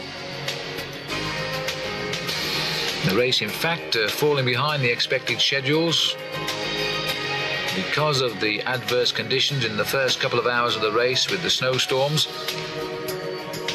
Had the snow come at the same time as the bad stretches of cobblestone, it could have been even more different than what we're seeing today, this race.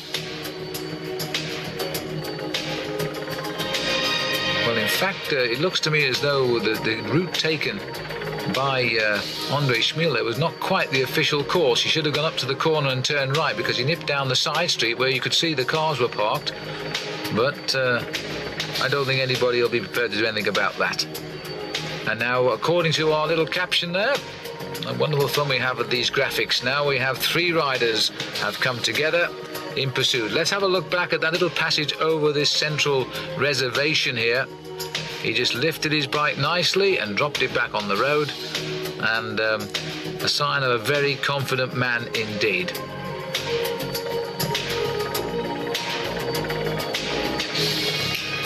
A classic escape.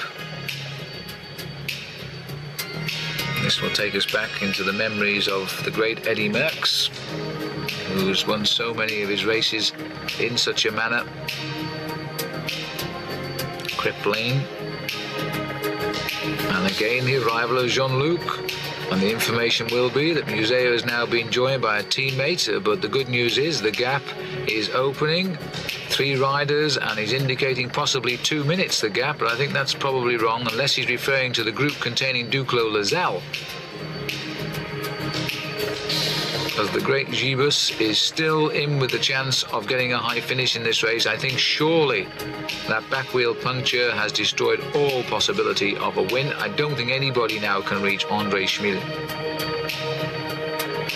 Minute 28 to Museo, Willems and Bottaro.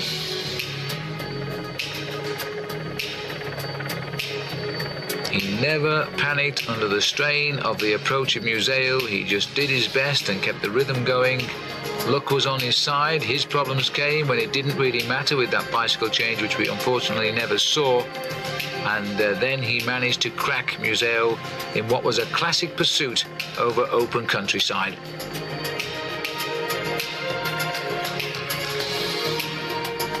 The pace now beginning to hurt. He's trying to keep his rhythm. He's in and out of the saddle. He stretched his back once or twice, which indicates after 7 hours he must have quite a considerable backache. I think if you believe you're about to win, without doubt, the greatest single-day classic in the world, you're going to find the effort at this stage of the game. He knows his wife, Eleanor, is waiting for him at Roubaix. And the great thing is, unlike the Italians, he hasn't got very far to go to the hot shower tonight. He keeps looking up at the long empty road, and then he searches for the gears to try and find a rhythm that will suit. Those legs are obviously cold now. They've been wet, they're dry, they're wet, they're certainly dirty.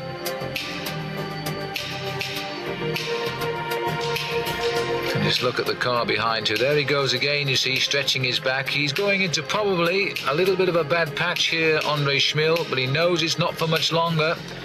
Through the farm at Kremplain.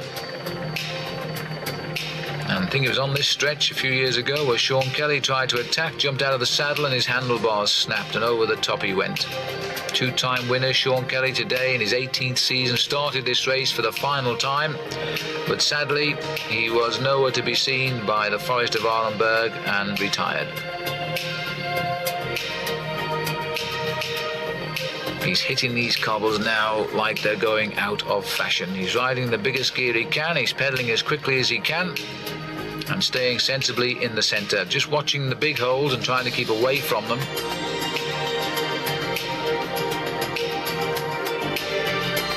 Nice and dry, for the moment at least. And well, we're watching a little piece of history, because these spectators will have never seen a man from Moldavia lead the Paris-Roubaix towards Roubaix before. You go right back to the first German victory in Joseph Fischer in 1896, the only Swiss victory we ever had, by the way. That was Henri Suter. So now to join those among the elite, we're going to have, I think, André Schmil. We better not miss out Sean Kelly, a 2-time winner, but indeed the only winner from Ireland. And Bottaro now deciding that he doesn't need to worry about the pacemaking, because after all, he knows that Museo wants to win this race, and with the help of his teammate might become inspired in a few minutes' time. So he's sitting at the back, maybe planning a late escape from this group of 3.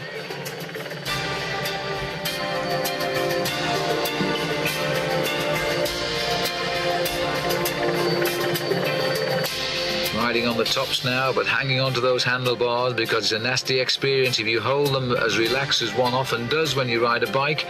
The handlebars and the bouncing from the cobblestones, it's a nasty feeling if both hands jump off the bars together, believe me. One or two blisters, I should imagine, by the end of the day too. But for André Schmil, they won't be bad enough to stop him holding a glass of champagne at the end of this stage. What a marvellous race it's been for him.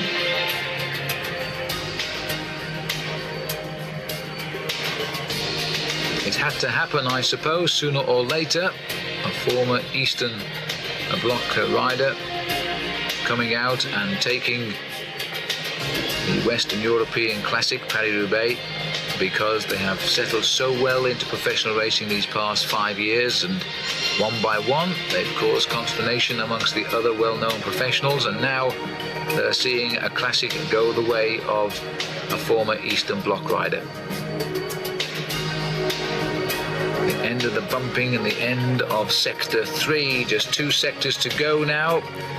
And Schmil knows there's our very, very fancy graphic. Below you see the sectors of Pavé and the distances they do. And now you'll see the red number 2 flashing around Cremplain. And then we move on to Arbre.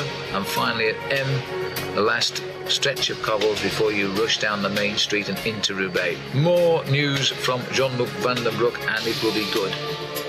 And again, we're sorry about the picture breakup, but I think we've done pretty well today, all things considered, with the conditions. And apart from one hero we're looking at, I think there are probably quite a few unsung out there to have kept the race on course. This is the second bike he's using here. You can see there's no number on the frame.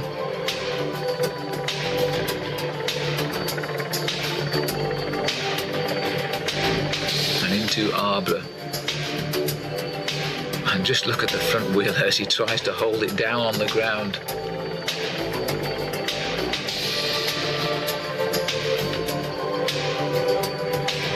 Brown slime caused by the tractors coming in and out of the fields during the week.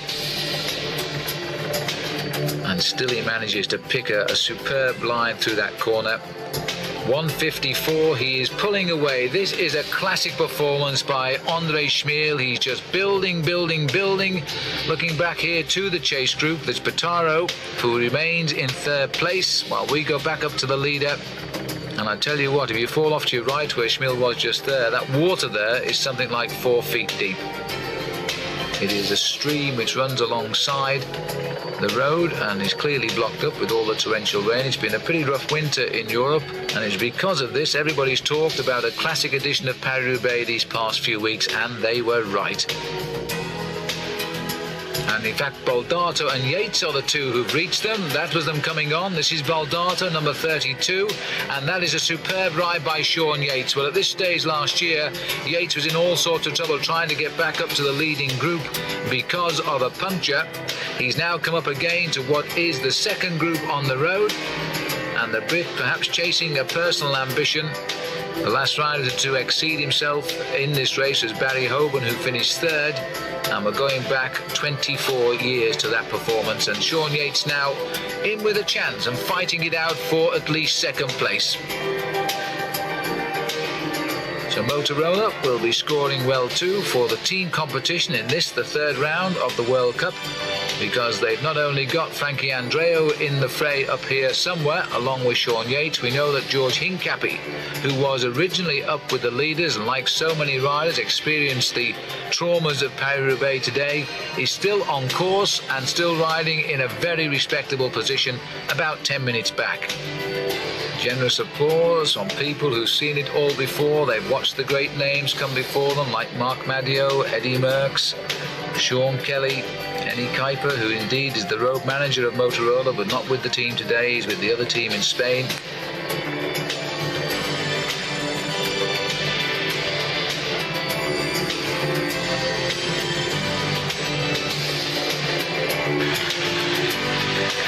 Museo now in desperate trouble because he has been dropped here from the chase group. So Museo has played his cards and has drawn nothing at all. The legs have gone. So a full commitment today by Museo, and you can't fault him for that, but it simply wasn't good enough. He countered the move of Ballerini, and as soon as Andre Schmiel had seen him do that, it was Schmiel who launched the attack that left Museo in his slipstream. He then tried to reach him. He got within 6 seconds, the elastic snapped, and there's nothing left now for this man from Belgium today. But there is plenty left for the arrival of Andre Schmiel on the Roubaix Velodrome. The rain is beginning to come down at the Velodrome again. The black clouds are overhead, but it really won't matter. It just means the race will end the way it started today, in the rain, because the gap has opened to 2:15 now over Baldato, Willems, Yates and Bottaro.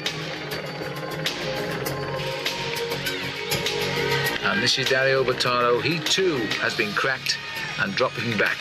When he made the move, he used the incentive. He had a hard fight to get up to the action in the first instance.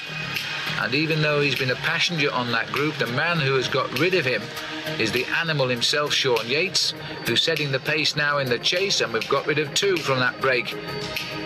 And Yates now racing for second place on the day, and he's got with him Ludwig Willems and Baldato.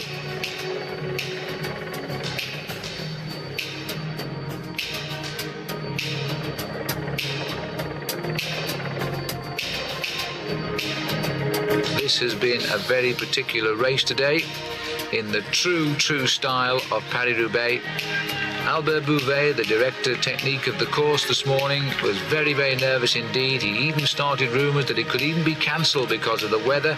He was saying he can't remember weather like it since 1924, although the riders themselves felt that it looked to be as bad as around about 1982 when Jan Ross was the winner. And that was a hard day for a hard man to win. We found another hard day for another hard man to win today. Coming from the Black Sea, where life has been pretty tough for him until the opening up of the Soviet Union in 1989 as far as he was concerned. And life has changed a lot since then. He's going to pick up the biggest prize of his life, and he's also going to win the Grand Prix of the Pavé as well. So he'll walk away today, although he'll share it all with his teammates, somewhere in the region, I would think, of about $25,000. When you think of the money that top tennis players and the like and golfers earn and the amount of effort that they're obliged to put in, one has to ask the question, is there any equality in life?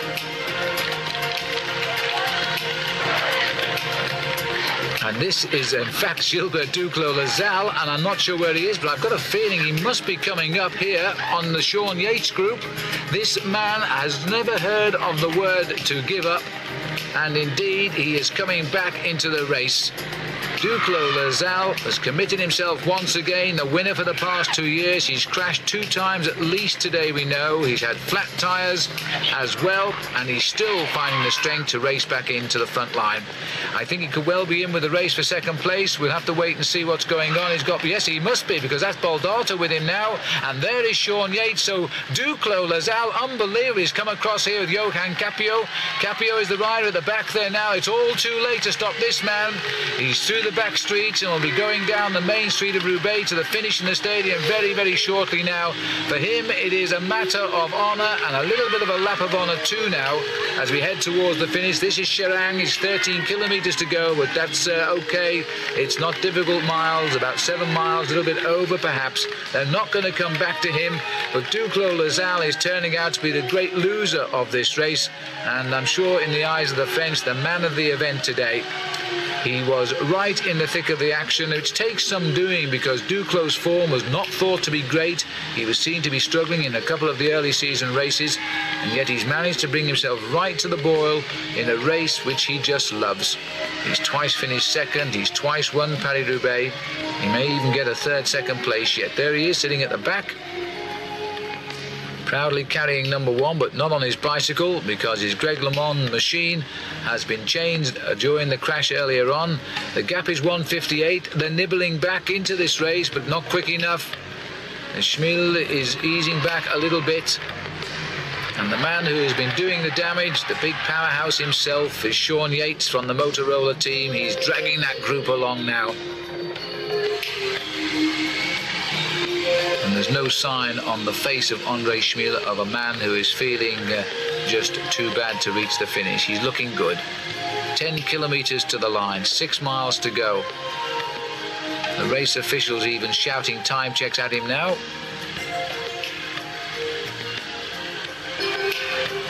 Still trying to keep the edge on his speed. If he senses that his pace is dropping, he gets out of the saddle and kicks again.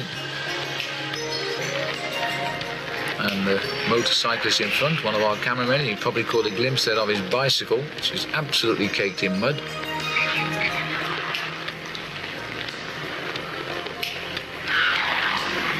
And this is the Duclos Lazal group, and he is inspired, just stamping out the message on the pedal. He's got the full face on here now as he tries to rip down these final roads.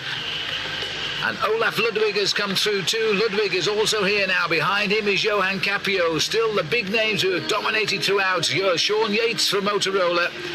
And so the GAN rider here is Gilbert Duclos Lazal once again in at the kill of a Paris-Roubaix, but not quite the kill he was hoping for, because this man has spoilt it for him.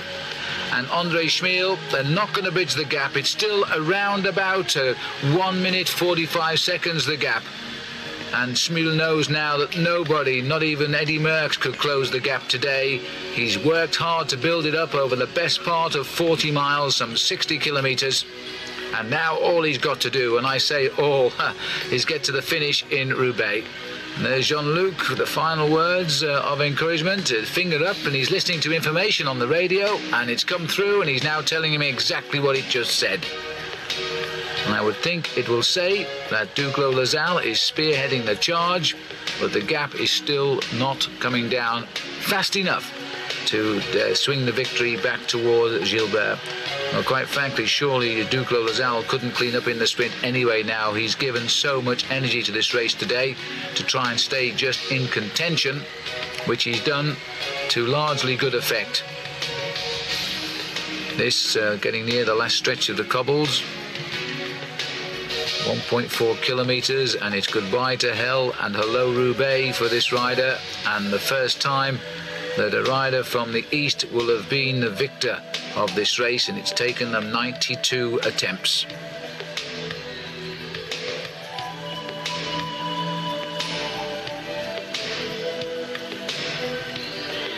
Andre Schmiel allowing the car through and then seeking the smoother roads on the inside of the shoulder. And then the shortcut to apex to apex.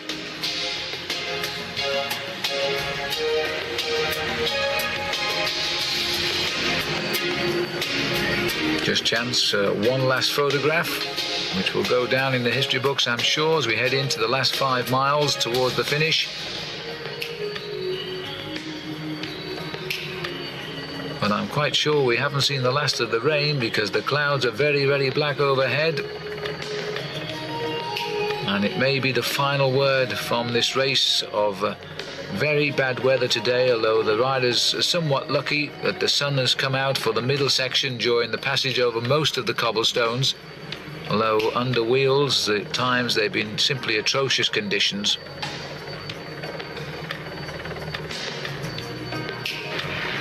As in fact the chase group here enters the final section of cobbles. Schmiel has left them, so he's about 2 kilometres in front, and that's just over a mile, and that is certainly enough.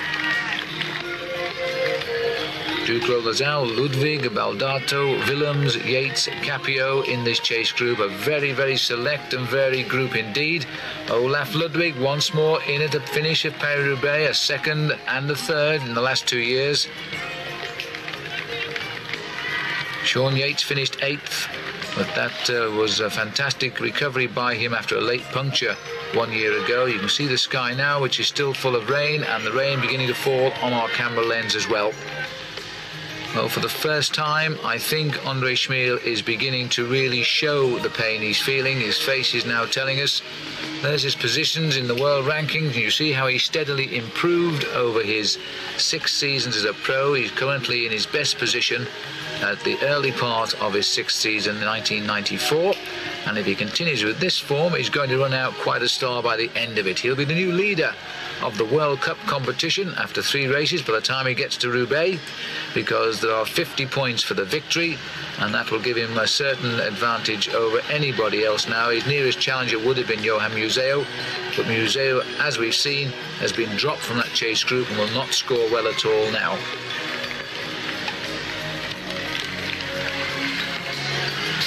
Good roads at last, and I don't think even the black clouds ahead will worry him too much as he begins to unwind towards the streets of Roubaix. This event organised, as always, by the Société du Tour de France, the same organisation that organises that great race, and indeed will play the major part in the organisation in a week's time of Liège-Bastogne-Liège. But it might well be that André Schmil will not ride that race. So often the teams use different riders, very much horses for courses, and Schmil has proved to us today that he is the man for Paris-Roubaix. Ballerini is now here too. Ballerini has come to the back of this group. Well, goodness knows he's chased for ages to recover, because if you remember that when he punctured with Duclos-Lassalle here, Lassalle was away very quickly and got up here about a couple of kilometres ago, but Ballerini's now come up too, and Duclos-Lassalle has seen him and taken a second glance because I don't think he believes it. So he's seen his arch rival return now, and the top two of a year ago are back in the chase group.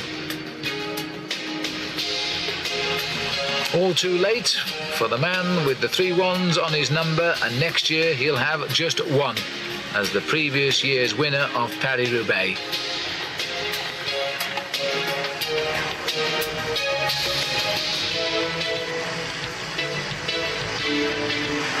He rides with a very typically Belgian crouch position, and I'm wondering if Jean-Luc Van den Broek has taught him that particular position, very crouched, a low saddle to take all the pounding of the cobbles and absorb the pain a little bit. He can sprint. He's not the fastest in the world, but he's certainly a long way from the slowest. He can produce good finishes, but this is the way he would have liked to have won, although I can't believe his plan was to attack 60 kilometres out.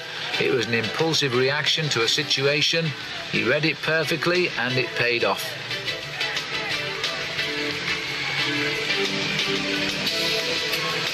I'm surprised there's many people outside on the street here, because the stadium is full to capacity for the arrival of Paris-Roubaix. And Baldato, oh no, it's Willems who's gone. And he's gone the wrong way. He's being dropped now by the group.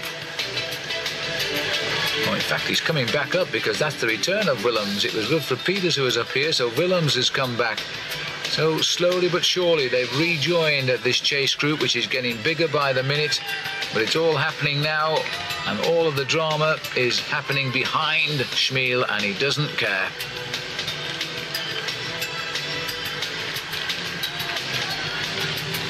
When he arrives at the stadium, I'm quite sure that the French public will give him a great round of applause and a good cheer. It won't be as loud, I wouldn't think, as it has been these past 2 years with the arrival of Gilbert Duclos-Lassalle. But even so, they are great sports people, they appreciate effort, and there's been no finer effort today. So behind now we've got Baldato, Ludwig, Capio, Yates, Ballerini, Duclos-Lassalle, Ludwig Willems now up there too.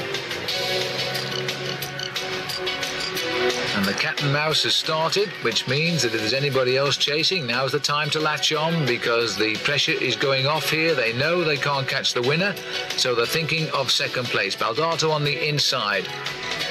Man with the ponytail, Duclos-Lassalle, Ludwig the sprinter, and the likely candidate now for second place, and Capio. That's probably why Capio's chosen now in the line to follow the wheel of Ludwig. 2 good sprinters, and the gap continues to come down, 1 minute 37, so they are closing, but it won't be quick enough now, surely.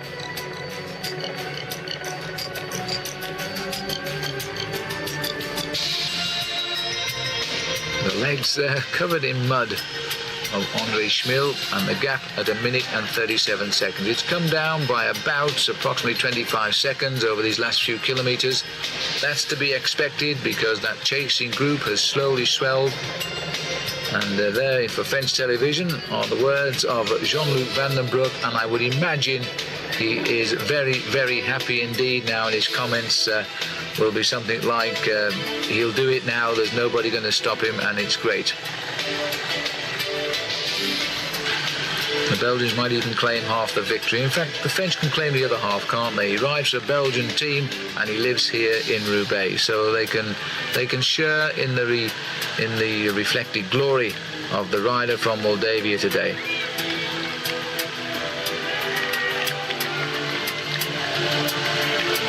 It's been a long, long, lonely trail up and down over the long sectors of pavé, and then the lonely straight roads here of northern France with nobody but the occasional word of encouragement from team manager Jean-Luc Van den Broek, and I would think those words have been extremely welcome.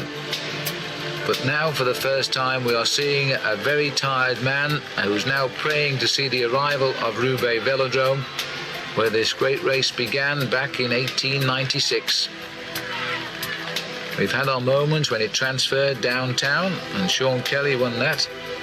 But again, it had to come back to the Velodrome really in the end, where all the facilities are and all the history rests today in Roubaix.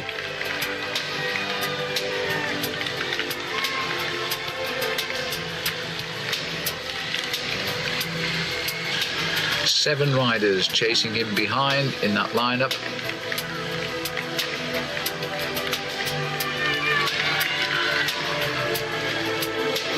Although they're chipping away and they're probably knocking off 1 or 2 seconds now, the advantage always lies with him, because once into the stadium, it's a lap and 3/4, or a lap and a half of the Velodrome really. And once you're through the finishing line the first time and you know nobody else is on the track, then you know you've won Paris-Roubaix.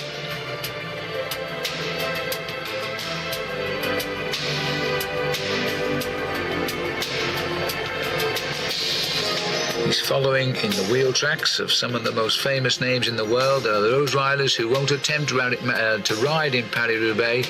Men like Miguel Indurain, marvellous rider as he is, to be a great all-round rider in the mould of Fausto Coppi and Eddie Merckx.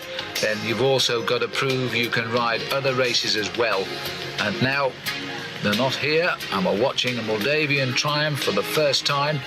And here comes the turn into the stadium with the kilometre kite, indicating most of that will be on the track itself. And the applause will wait, and can you believe the rain has started to come down quite heavily again. And so this race will end as it began, in torrentially heavy rain. The crowd are waiting in the stadium. They've seen the arrival earlier on of the top amateur stage race, the Circuit Franco-Belge, and that was won, by the way, by a Latvian. And now they're going to see another rider from the east come in and take out Paris-Roubaix. Massive applause from the crowd as they see the rider they've been watching on that giant television screen there for the best part of 2 hours hold off the finest roadmen sprinters in the world, and now he's onto the track and nobody will take it away from him. André Schmil, a professional for just 6 seasons, one of the first men ever to turn professional from a Soviet nation, and now the very first Soviet, ex-Soviet man to come out and win probably the greatest classic race in the world at 31 years of age.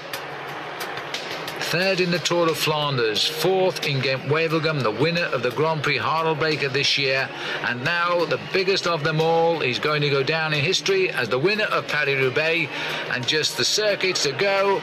As he goes past the point of entry, he knows now they can't catch him. They never take a lap out of him. He waves to the crowd.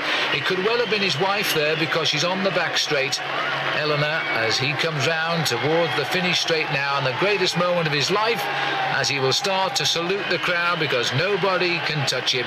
The winner of Paris-Roubaix in 1994, André Schmil, the champion of Moldavia today, and for everybody else, including the Lotto team, I would say the champion of Belgium as well, because their champion, their real champion, Johan Museeuw, was tried everything and was washed away over the slime of the Roubaix cobbles. Here's the race for second place now, and Baldato has got clear, and so too is Ballerini. It's Ballerini who's setting the pace, a familiar finish for Ballerini.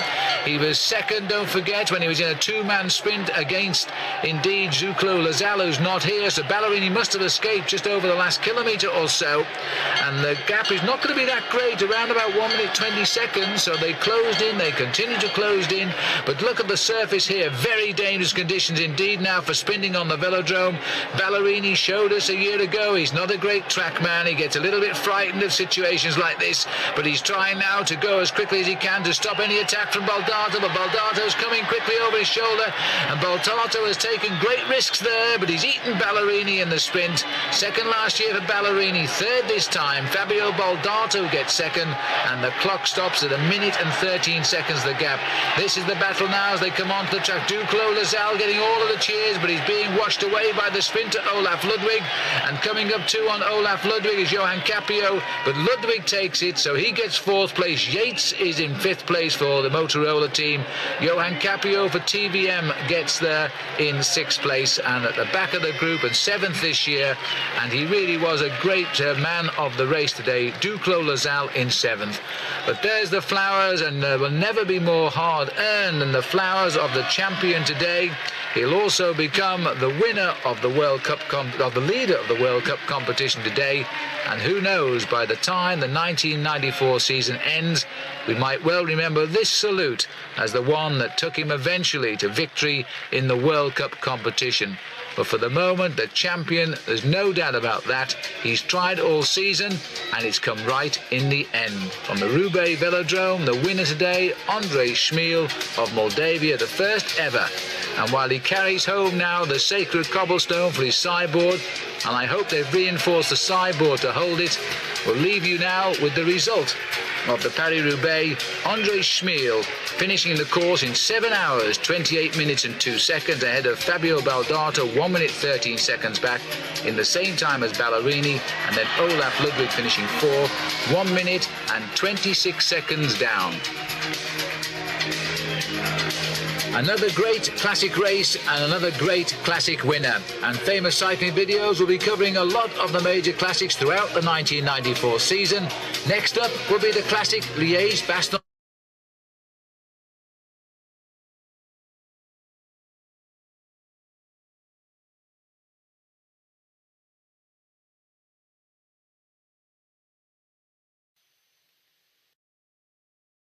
Only a few to fight out the finish in Roubaix.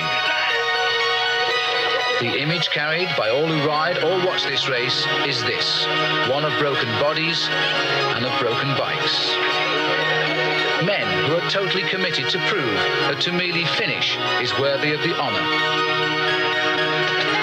Recent images eerily reflect the old, and despite an assault by modern technology, this race always fights back and refuses to step into the new world.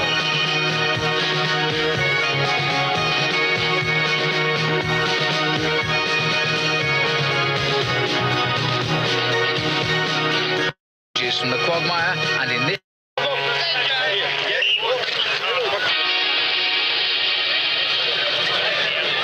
today, like every second Sunday in April since 1967, Compiègne, 50 miles north of Paris, prepares itself to write the next chapter of this intriguing story.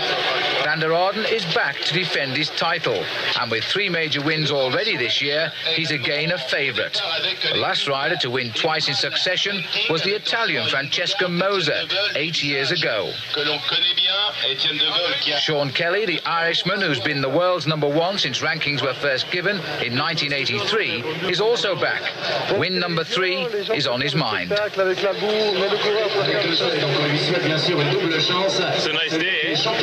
No snow. Bob Roll was the only 7-11 team finisher in '86 and the only American to finish last year. He's joined this time by young Roy Nickman, whose bicycle talent is seen as exceptional. Single-day races aren't the speciality of American star Andy Hampston, so he doesn't feel the pressure to win. But all of France expects much from this man. First to arrive in the square this morning, Roland Fignon is expected to be the first to Roubaix as well. The 2-time winner of the Tour de France is showing signs of his halcyon days since recovering from injury. He's much on his mind, including his new hairstyle. Qui n'a pas son petit souvenir là, avec la casquette en cadeau, vive France seulement là. So on this fine spring morning, everyone has optimistic hopes, but it's an illusion that cannot disguise the chaos and danger over the next 7 hours. With more on that, here's Tim Brandt. When a professional cyclist prepares for Paris-Roubaix, it is with a sense of impending dread and danger, and of course glory. I'm Tim Brandt. It's just a one-day race in a 275-day season, but it's the greatest race of all. All the sport's legends have won here, and to be considered among the elite, you must win Paris-Roubaix. To win it all, you take a chance on losing the entire season in a bloody crash. You punish your body like this just one day a year. You fight the elements, the wind, the dust, and the cobblestones for 7 hours, 166 miles. miles. To survive the hell of the North requires sacrifice. To win, you must be willing to risk it all.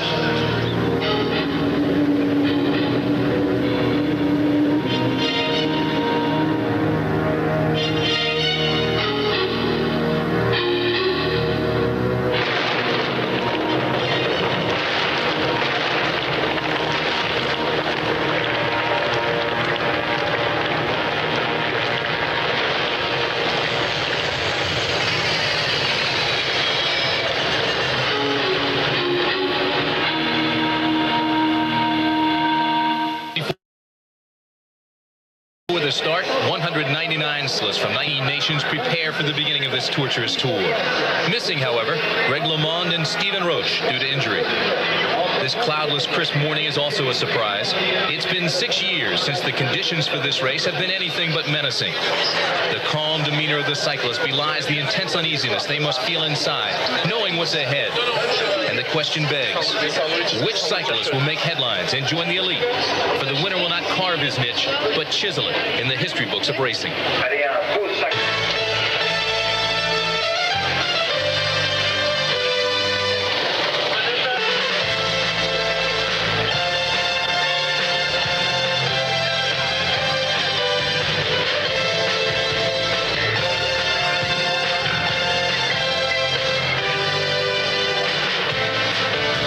Stage of this trek through antiquated villages and desolate farmland is more like a festive parade.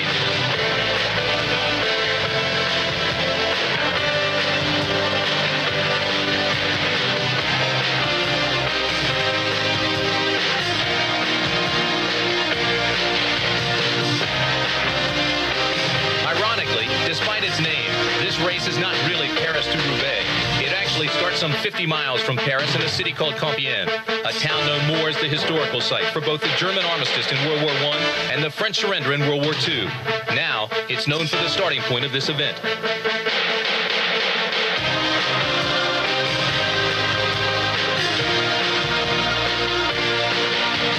So as they roll out of Compiègne, the course winds its way toward the Belgian border over roads which appear flat and seemingly easy to ride. But the size of the pack is already causing collisions. Dangers are hidden in numbers, and it's not as tranquil as it may seem.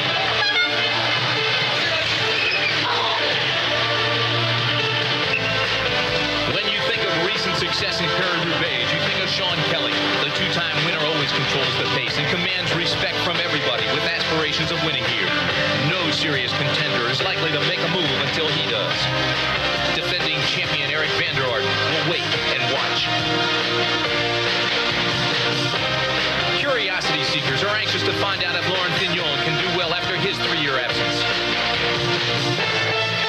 He too is sure to seek Kelly's company, while down below, the race is just beginning.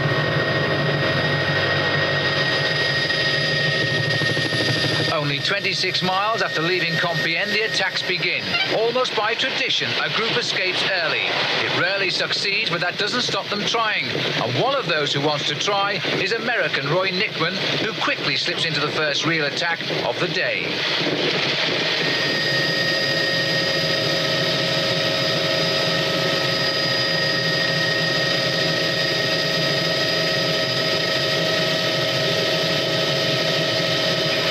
Have seen this all before. Roubaix is still 140 miles away, and there's no need yet for urgency, especially with the cobblestones to come. Bob Roll has reason to smile. The pace is easy, and his teammate Nickman is out in front.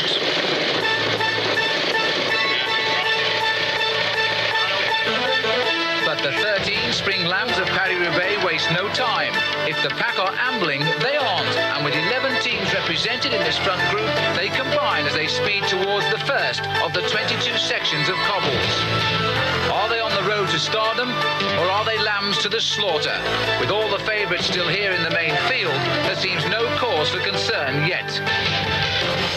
Roy Nickman is only 22, but full of enthusiasm to pull this break along. The ex-New Yorker seizes his moment. The break is made up of young unknowns and others who've never won a classic race. It's enough to give them reason to race this hard, this early. And the lead quickly grows to 2 minutes in as many miles. It's it's obvious what the pack thinks. Let them go. If so, it's a sentiment not being shared here. As the race speeds towards Saint-Quentin in near-perfect conditions, there's a high speed of over 26 miles an hour, and there was already a feeling that this was no ordinary break in Paris-Roubaix.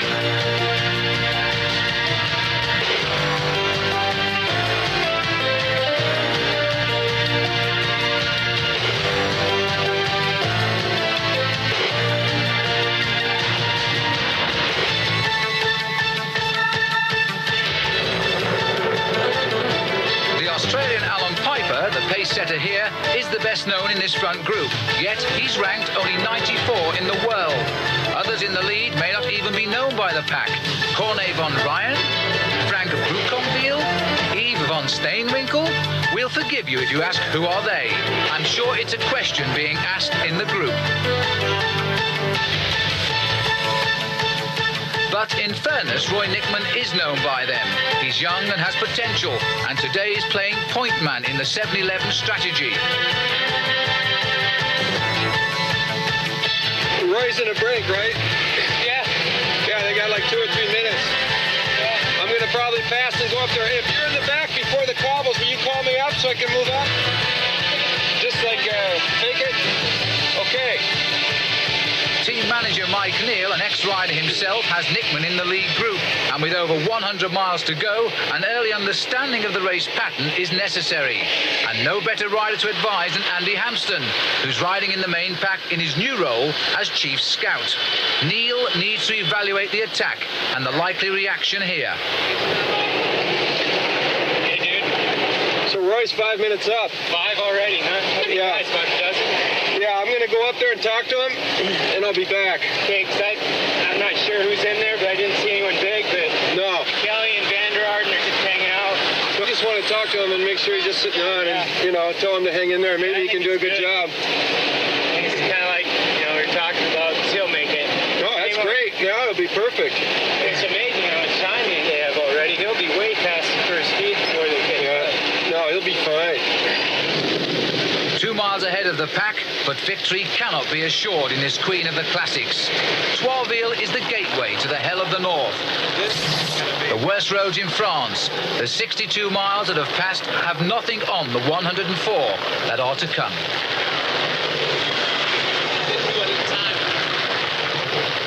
Many have wondered about the conditions of this course on a dry day. The advanced vehicles rolling over the first cobbles have already found out. With the cyclist close behind, Mike Neal has caught up with his rider Roy Nickman, who is still in the breakaway.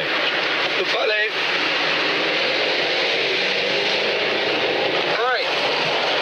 Good job. Listen, just work a little bit. I don't think any hard pulls. Try it. Come through normal. Save it. You're one of the best guys in this break. I'm doing what I can to sort of bolt my way. Yeah. Pissing and eating at the back. Yeah. Just flow through when you have to, but you're one of the best guys in the break here. You're going to be great on the cobbles now.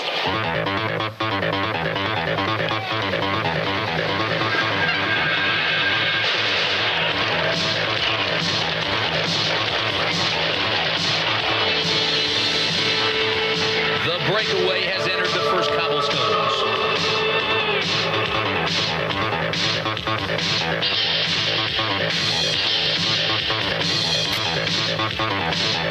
After some 3 hours and nearly 60 miles of civilized surfaces, the course now disintegrates into a path more suited for livestock. Alan Piper is the first casualty. The pace setter is paralyzed roadside with a flat. The loss of time is magnified by the amount of energy spent trying to regather any speed on the rough road. While American Roy Nickman rolls on, sustaining the bone-jarring punishment near the lead.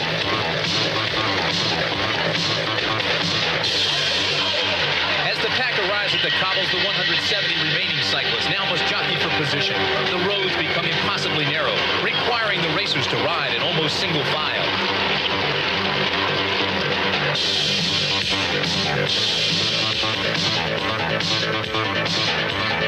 Normally, these roads are made slick by spring rains and thick mud. However, the dryness has caused new concerns.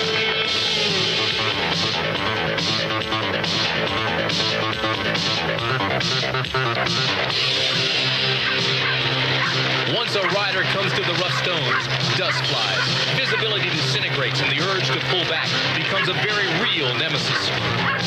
Especially since the breakaway speeds on. As dust settles, you begin to see the casualties strewn along the roadside. American Doug Shapiro illustrates the sacrificing role of the Dome Mystique by giving his wheel to a teammate who was designated to go on with the chase group. He's not the only one stuck without a wheel.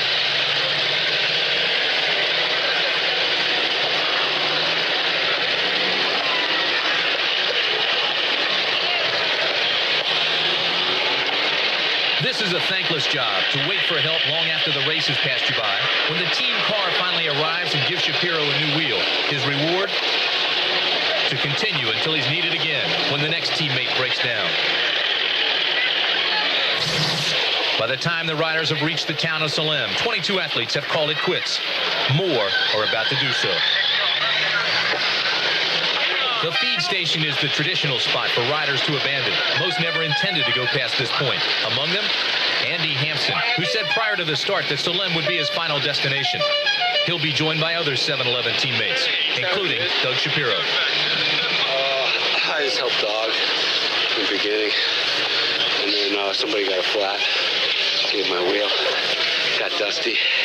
It got really dusty. I couldn't. It was so dusty, you couldn't even see where you're going at all. So much fun. My lungs sound so good too, eh?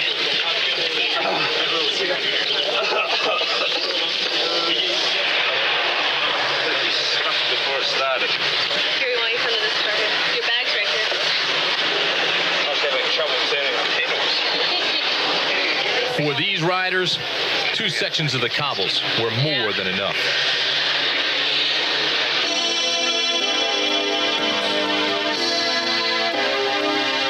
And while his team calls it a day behind, Roy Nickman leads the Great Escape.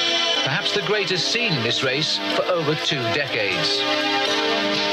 Behind the pack, searching for a leader, meander lost through the villages of France. Thomas Wegmuller came here to help pave the way for teammate Sean Kelly, but is now blazing his own trail.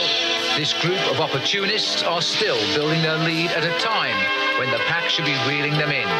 Without a leader either, the front group are surviving better than could ever have been imagined.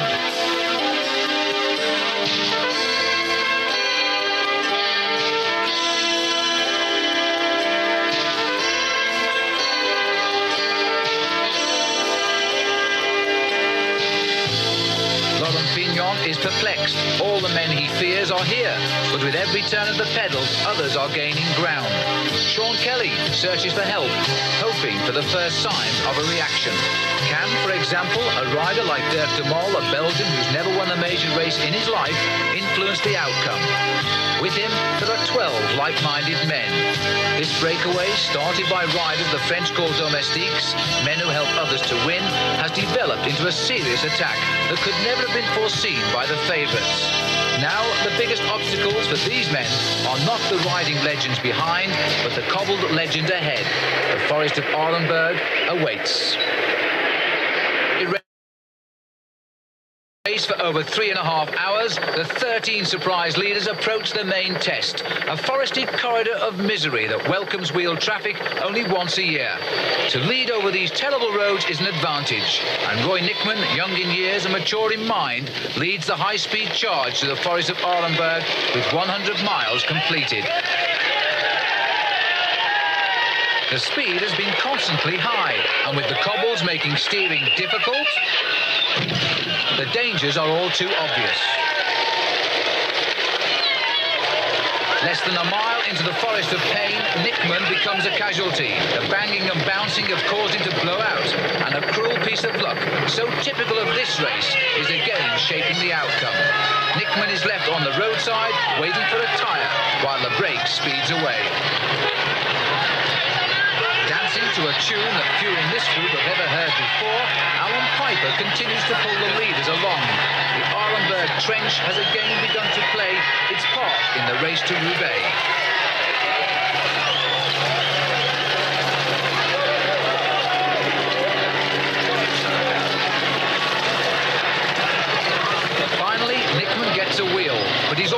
just a minute, and with it possibly his dreams of winning the race. Up front, the end of the 2-mile corridor is in sight, with the Dutchman Corne van Rijn setting the pace.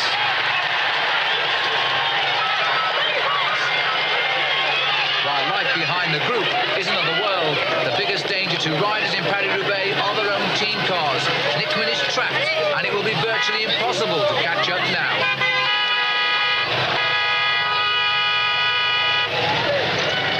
Scarred but not beaten by any means, the leaders are reduced to 7, and they press on towards their Roubaix goal on smoother surfaces.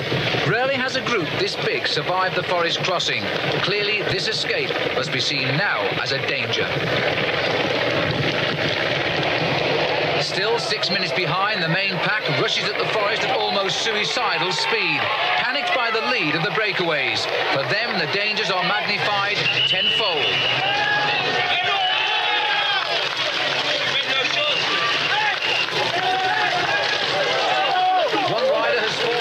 Like a house of cards, the rest collapse. This is why the crowd has come here. Reputations don't count for much on a road that has survived since Roman times. And the face of Albert Ackermann is sure to keep the reputation of Paris-Roubaix intact.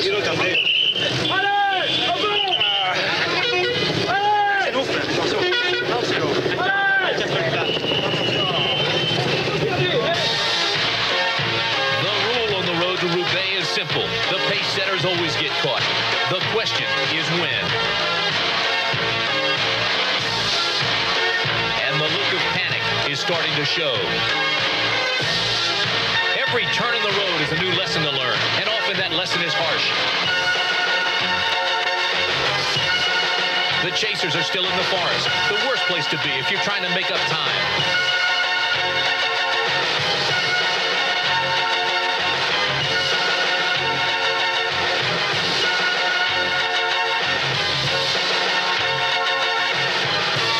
The huge crowds watch as the big names leave the forest.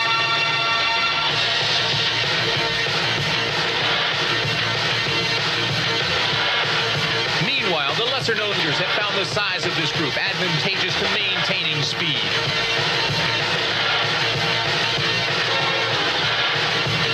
In cycling, there's strength in numbers, and in Paris-Roubaix, a breakaway this large after the forest is uncommon.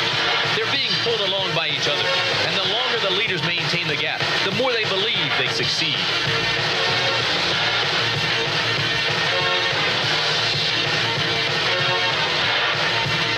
With every pave they tackle together, their confidence increases.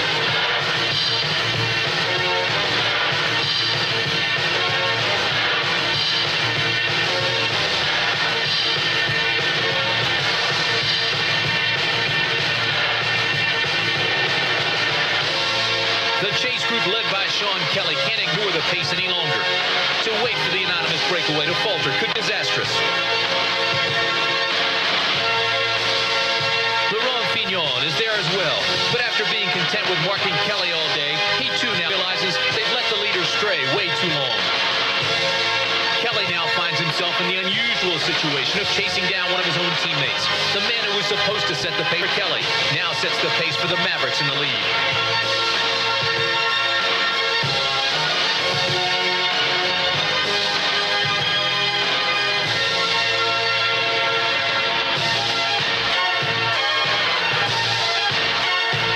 For the favorites has changed dramatically. They no longer wonder when they will catch the first group, but if they can catch the leaders at all.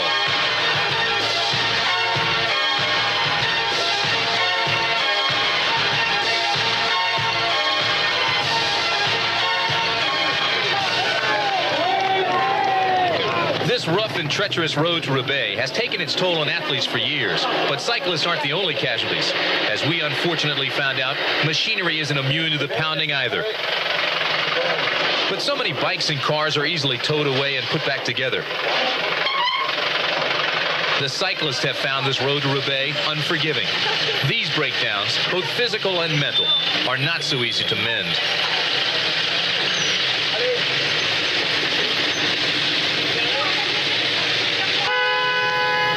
The town of Roubaix is now well within reach. Across these fields of northern France, many battles have been won and lost. But in sporting terms, this year's Paris-Roubaix is proving one of the most interesting of them all. Unknowns had taken their chance early, the only way they could hope to win. Now the favourites must recover from their shell-shocked date. Sean Kelly, the winner twice in 4 years, has spent the day so far worried about his usual rivals. But now his thoughts have to be elsewhere. A small group has fled the bunch, led by Kelly. Laurent Fignon is also here. The preliminaries are over. Fignon is the man on form. Already this year, he's won the Italian Classic from Milan San Remo. Everybody is saying he's back after 2 years slowed by injury, even though he's never finished this race. If he wins today, then Fignon's comeback will be complete. This select group of riders is well known to Sean Kelly, but no one, it seems, wants to make the move with him. And even Fignon, the rider who concerns Kelly the most, is not yet willing to take up the chase. How long can they wait? The breakaway has lost ground, but is the pack behind gaining fast enough before both cobbles and time runs out?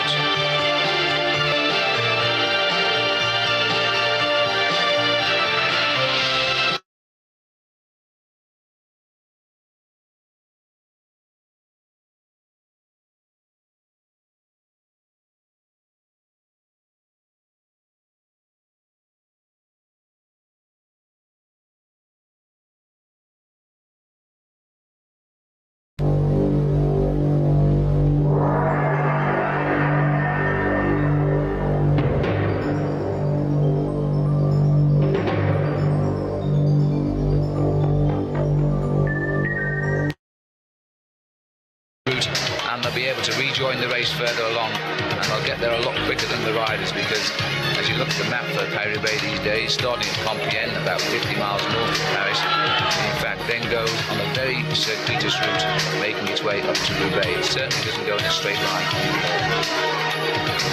Tail of the peloton passing through the forest. 1 or 2 riders now having to hang on at the rear. There's still a very big field here. Sean Kelly has already experienced problems, by the way. He's had 1 puncture and he's come back up to the field. So too is another winner of the Paris-Roubaix, Eric van der Lade. He's back up to the bunch, but they've both been involved in chases. Looking down the line here, Greg LeMond is very close to the front of this peloton, and so too I can see also there the sunglasses on the eyes of Ludwig, Olaf Ludwig, the Olympic champion, and of course this is the Olympic year in Barcelona. Ludwig, now a professional rider, won't be defending the title he won in Seoul 4 years ago. He's of course riding for East Germany then, and how life has changed for Ludwig over these last few seasons. So the field leaving the forest of Arenberg, 2 minutes 25 seconds behind. Let's go back up then to the leaders. This rider here is Eddie Seigneur, a new professional. He comes to the Z team with not a great reputation as an amateur, and this is Jan Schur, a new member of the Motorola team, and it's good to see Jan on the attack today.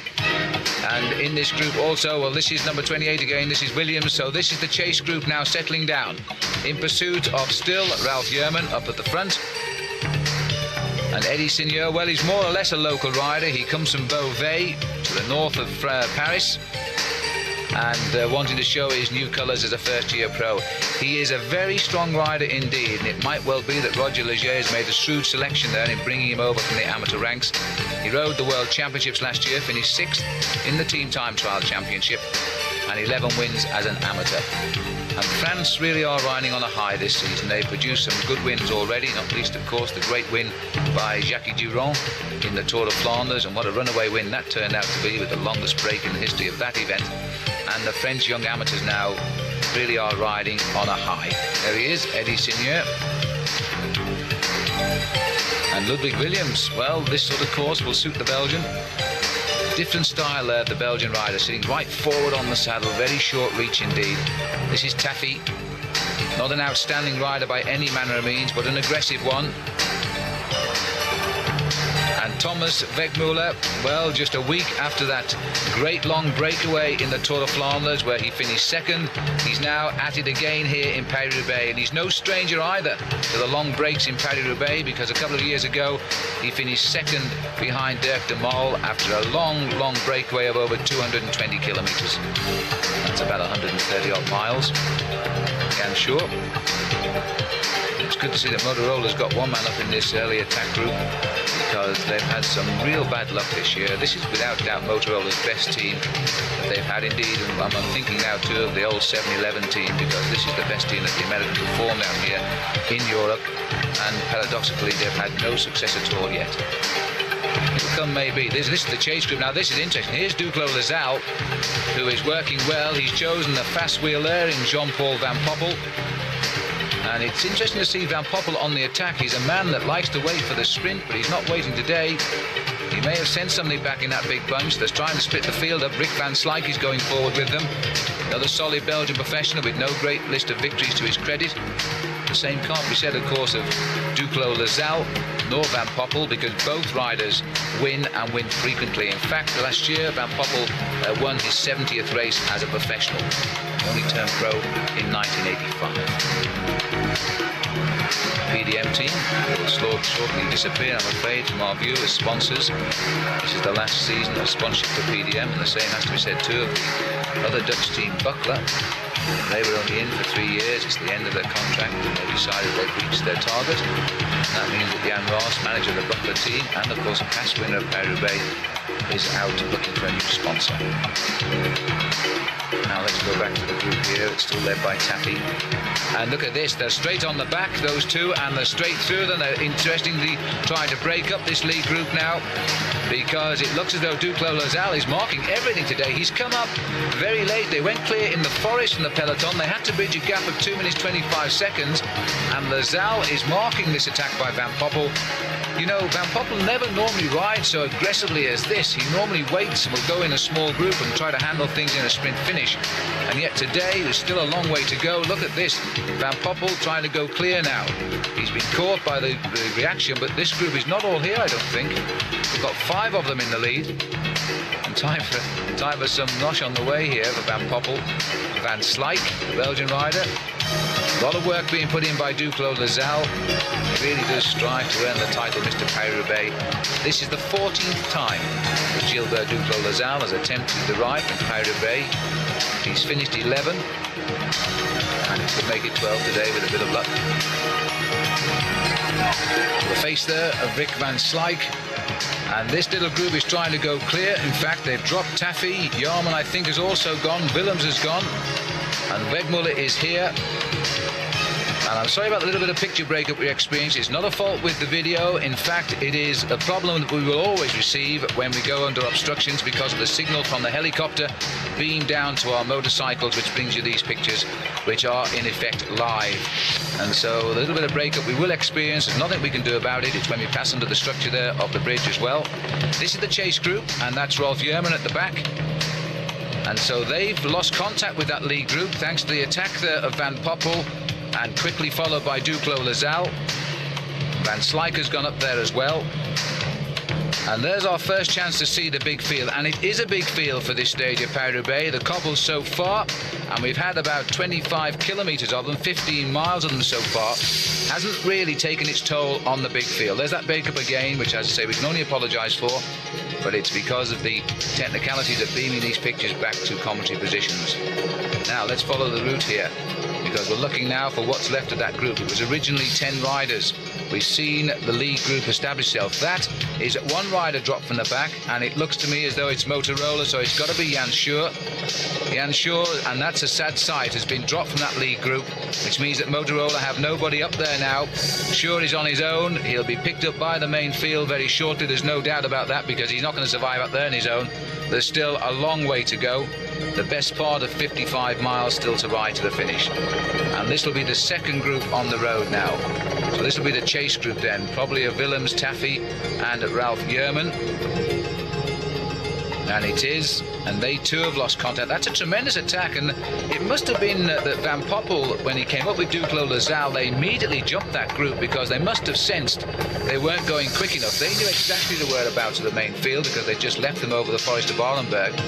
So they've immediately sensed that they had to break this group up to get a better working unit. And that's what's happened. This is the lead group now. Van Poppel driving along, Duclos Lasalle second. Thomas Wegmuller is in third place. Rick Van Slyke is bringing up the rear. I don't think, in fact, that Van Slyke is contributing at all to this chase.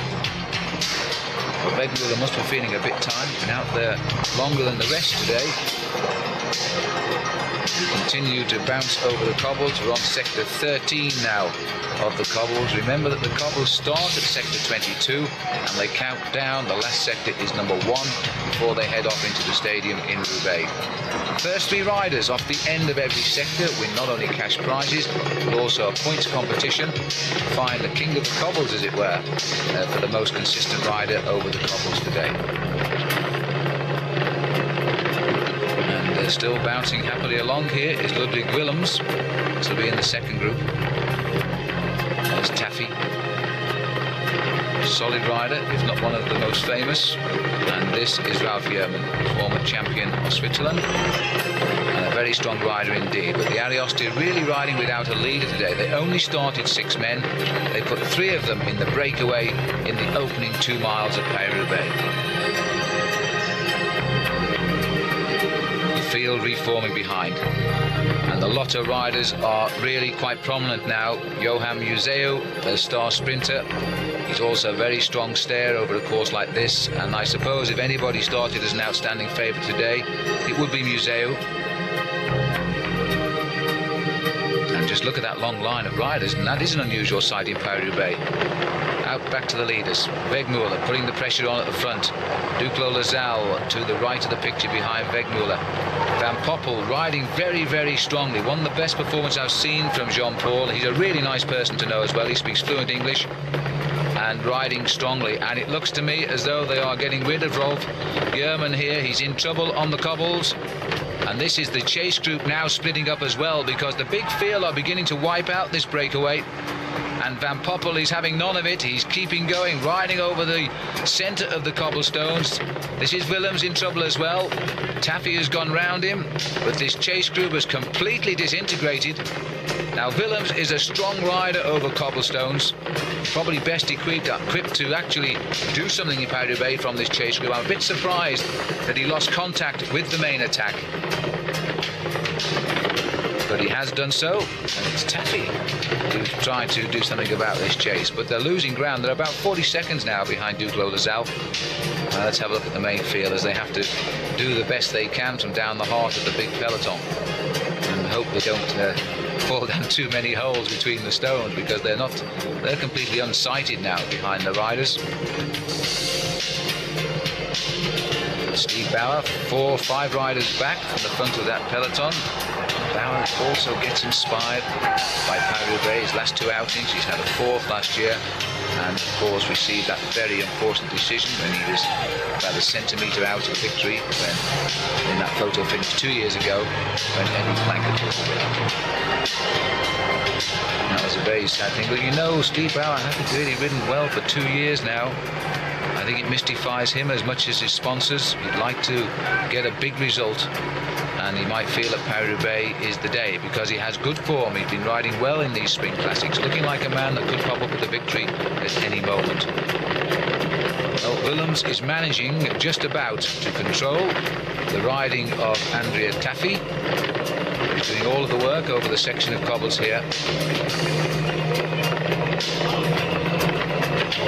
And he's back onto the wheel of Taffy, but they've got rid of Yerman. Yerman has been dropped by them. Seigneur has gone as well. He has been picked up by the peloton. So too now is Jan Schur.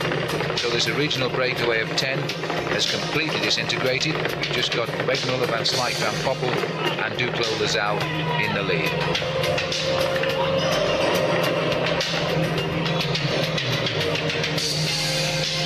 And these two staying together. But I don't think they're going to make any progress now. And 1 or 2 official cars slipping through, heading up to see what's happening with the breakaway. Willems is not helping at all there. He's had his hands full just getting back onto the wheel of Taffy. He's certainly not going to contribute to the pace. And this is the chase now from the main field. They know now that they're going to have to go out and pick up those leaders. They're still only a couple of minutes ahead. Plenty of time to bring them in.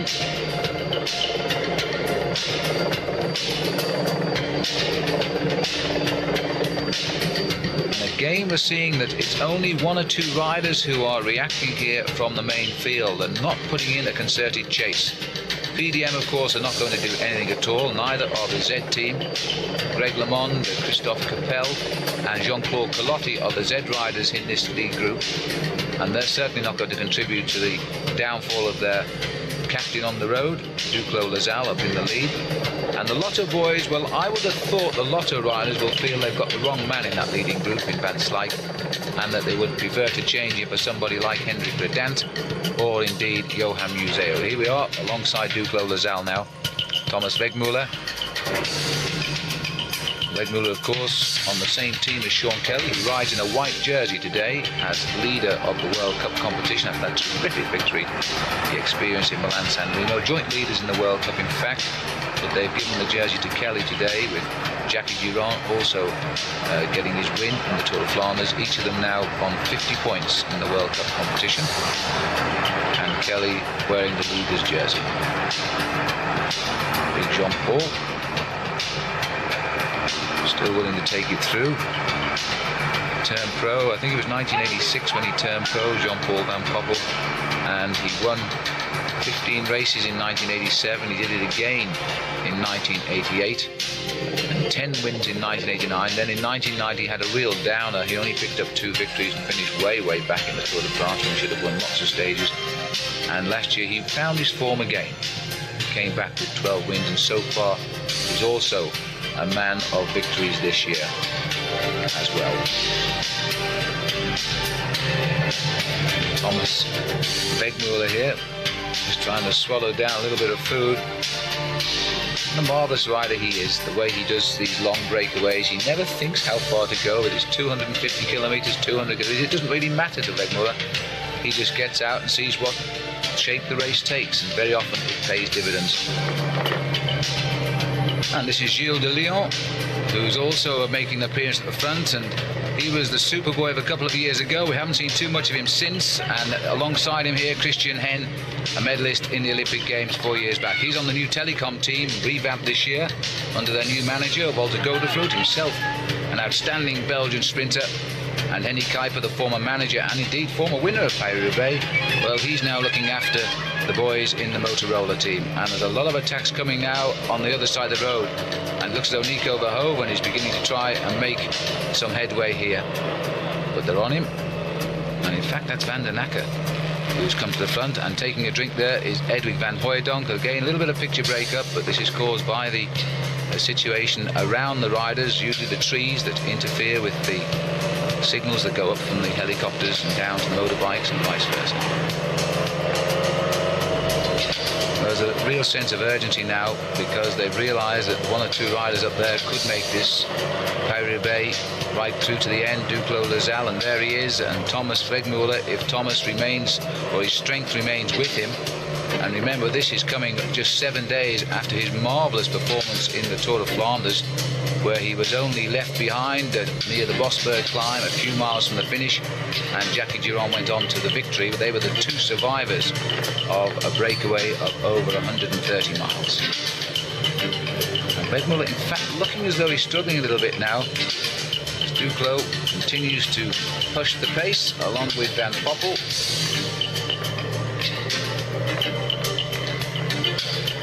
Picture there of Van Poppel, and he really isn't a man that looks for the big long chase like this. He prefers the sprint, so he must have come out today with a plan in mind.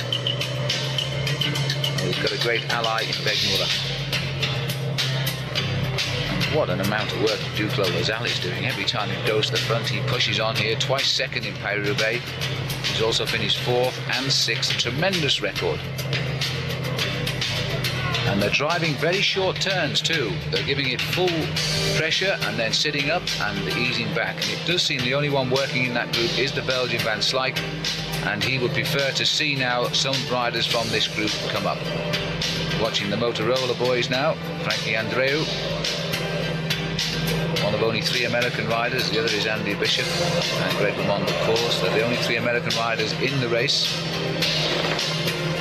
And there's now some semblance of action here as the riders are trying to get this to go, because you see the teams aren't helping each other.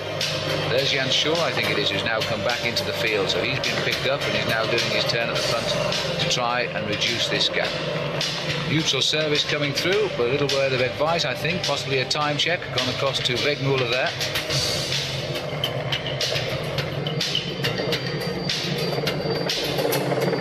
And still a couple of lone chasers, so there'll be Taffy at the back now, and Willems has got his breath back, so he's now helping with the chase.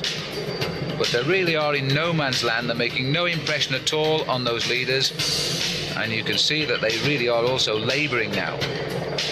So Willems and Taffy, they do just as well to fall back into the group, but they may be hanging on there just in the hope that a small reactionary group will come up to them and they might well yet contact the leaders. Well, the weather at the start was very warm and sunny, but it's now become quite overcast. There was quite a few people at the start saying that it would be raining by the finish in Roubaix, and if you look at the sky to the right there, they might be right. And still, a very big field here. 151 riders at the start this morning, which is a little bit down on the classic fields. 200 are allowed to start, but because of the team compositions, they never get quite 200, but they usually get 198. We're on to sector 10 now of the pavé, zone number 10, and this is at Oshie, and we're approximately 42 miles from the finish.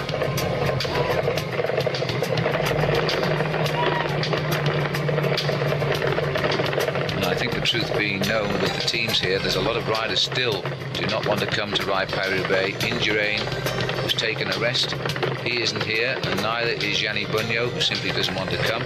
There was great hope that Argentin, who's always a classic winner in Belgium at this time of the year, he would actually come here and give us a display in his first Paris-Roubaix, but he pulled out 2 days to go, although 3 days to go. His manager told us he was going to start, but he changed his mind.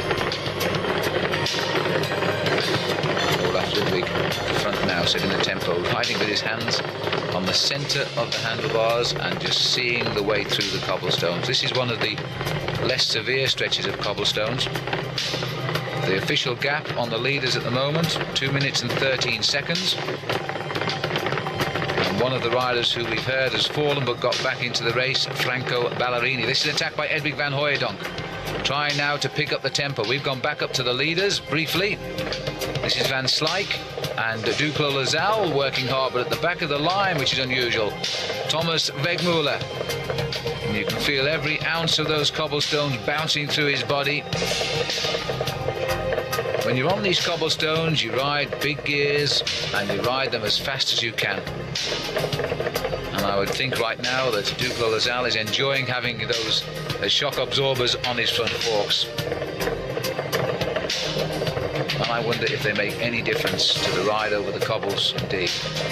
Wegmuller, Van Poppel, and the far right Van Slyke. It's interesting to see that Duclos Lasalle has now decided to take a rest at the back of this group. He's worked so hard in it so far.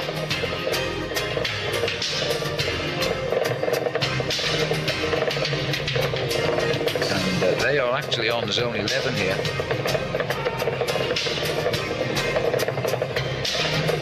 The lead over the two chasers, by the way, of Willems and Taffy is 1 minute and 50 seconds. And the latest check back to the field, 2 minutes and 15. Now, that corner there is so often one of the bad corners on Paris-Roubaix, but in fact today, because it's been so dry for weeks here in Europe, there's only a little bit of mud and mostly dust. And that, to many of the followers of Paris-Roubaix, is quite disappointing, really. They prefer to see the riders slipping and sliding and making the way to Roubaix, looking rather like coal miners. I'm sure the riders don't share that view. Wegmuller up on the grass, always runs the risk of a flat. And now to the field. They're on the previous sector of pavé here. This will be zone 10 for them. And there's Sean Kelly up into third place. The first time you've seen Sean Kelly come into the picture in that white World Cup leaders jersey. Bauer is there as well. Van Hooijdonk is there. Ludwig is also there. Now this is a very select group that's getting to the front, and they're trying now to break this main field. They've got to get a group working from this main field. I mean, 2 minutes 15 seconds now is beginning to look a little bit serious for this main field. It's very, very big. It's ungainly. It's unmanageable. And the top riders, and they're beginning to crack luck. The gaps are now forming in the field. Kelly is riding so well in third place. He's trying to pin down the rider at the front of the group. But I think it's Franco Ballerini who's actually setting the pace there. In fact, I'm sure it is. 2 minutes 10 seconds, so they're coming back. The four leaders are beginning to lose their advantage, which at one stage, in a slightly different composition of riders, was up to 5 minutes in the early days of Paris-Roubaix this morning. This is the tail of the field, which is now very much under pressure. One or two riders here now are just sitting in and trying to hang on, and the riders at the front are trying to split this group up. This is a very large group indeed for this stage in Paris-Roubaix, and a lot may be said to the fitness of these riders, because in Milan-San Remo we had almost a record field reach San Remo, and apparently it's because of the long excellent training winter they've had with very mild weather here in Europe. All the professional riders coming out very fit indeed. The smaller teams, just a maximum of 8 riders per team in the World Cup races, and that means that it's very difficult now to control the races, whereas the big teams could always control the races. And there are also no big personages in the peloton this year, like Eddie Merckx or Bernard Hinault, who seem to have their presence at the front and could control the attacks much better. And I think that's proved in the Tour of Flanders, where the long attack completely misjudged by the main field, much to the annoyance of Edwin van Hooijdonk, who finished third, and of course Jackie Gironde, who went on to his first major victory. Now, have they done it again here? Because Van Slyke is in a bit of trouble. He's been sitting at the back. Clearly it wasn't just because he couldn't work, he didn't want to work, it's because he couldn't work. And he's trying now. He's been dropped on that sector of Pavé, which was zone number 9 for the leaders. And there's Ballerini at the front, and Bauer's up there as well now. Rudy Darlens is there too, former world champion. And Greg LeMond is here too. LeMond trying now to break up the rhythm of Ballerini. Ballerini wants Bauer to come through. Bauer wants whoever's behind him, LeMond, to come through. Well, there's no way Greg will come through. Greg will be only too pleased when they freewheel, because every time they freewheel, they lose the rhythm. It takes a while to get back into it again. And while they do this, they will not close the gap on Duclos, Lasalle and that lead group. And Van Slyke has got back up to the 2 leaders. So Wegmuller has gone, and we didn't see him go there, but Thomas Wegmuller has dropped off the back of this group. Now, did he puncture or did he blow? But either way, he's no longer with Duclos, Lasalle, so that's a very strong man gone from this lead group. They're carrying a passenger with Rick Van Slyke, and the only man now working a lot apart from Duclos, Lasalle is Jean-Paul Van Poppel. Van Poppel looks over his shoulder, takes a good look at Van Slyke. You may have told from his face that there's no way he's going to share the pace. He immediately took the wheel of Duclos. And the surprising thing is the 2 professionals here don't seem in any mood to make Van Slyke take the pace, so they must have assessed that he is in fact a weakness in this lead group. There's Gilbert. He's put in so many good Paris-Roubaix over the years. 37 years of age now. This is Brian Holm, who's come to the front. He doesn't win many races, but he picks them. Harry Brussels, winner of Paris-Brussels, won 2 classic races. And the Tulip riders a little bit out of this race today. But both Brian Holm and Son Lilholt said to me yesterday that they hoped that they could put in a good performance. They feel they have good form, but it's just not coming in results. Well,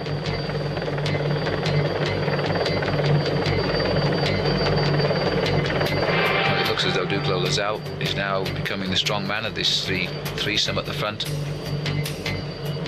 As the gap is coming down, it's still coming down too. It's heading towards the 2-minute mark now. It could completely fall apart, this breakaway. It's been under pressure right from the word go. The first hour today, they did 25 miles. In the second hour, breakaway with a favourable wind, so be it, they did 28 miles. So an enormous distance covered in the first 2 hours. And they might now be feeling that it's all going to go wrong. The dust and the chase is trying desperately to establish itself. Panasonic driving on. They've got so many winners on this team, but they've got to get them up to the lead, obviously, to do it. Zone number 7 for the Panasonic riders. And Lazalle, Van Poppel and Van Slyke, as we get towards the end of the cobble sections here, these get worse and worse now, because we're in the area now where the organisers really have had to shop around to find the roads that are still cobbled, and they're usually just tracks now, because all of the main highways have been asphalted over the years. The organisation becoming very concerned, as indeed it has to be said is the region here, the Nord Pas de Calais, because they want this race to survive like everybody does. But without the cobbles, it wouldn't have an identity. There'd be no point in Paris-Roubaix anymore without the cobblestones. It is the feature of the event, and it's come a long way since 1896. It's always finished on the Velodrome at Roubaix, except for 1 or 2 years. In fact, back in 1986, it was the first time it did not finish on Paris-Roubaix. It was also the time when they found a big sponsor that put up the prize list from about $1,000 to the best part of $30,000, so it was a very impressive leap, and Sean Kelly was the winner of that. But it returned back to the Roubaix Velodrome when it was won by Jean-Marie Wampers in 1989, and one has to say that's the place it should always finish. They've hyped it up down the finish now, track racing, a mountain bike. That's Jalabert gone, Jalabert in the chase group. So the French hope is in trouble, and this is one of his teammates just taking a little look to see how he is. Frenchman on the Spanish Once team, and Jalabert, if he came to the sprint, will be in with a chance, but I'm afraid he's still a little way off the pace. Motorola riders speaking to on the inside look like Michel Zanoli.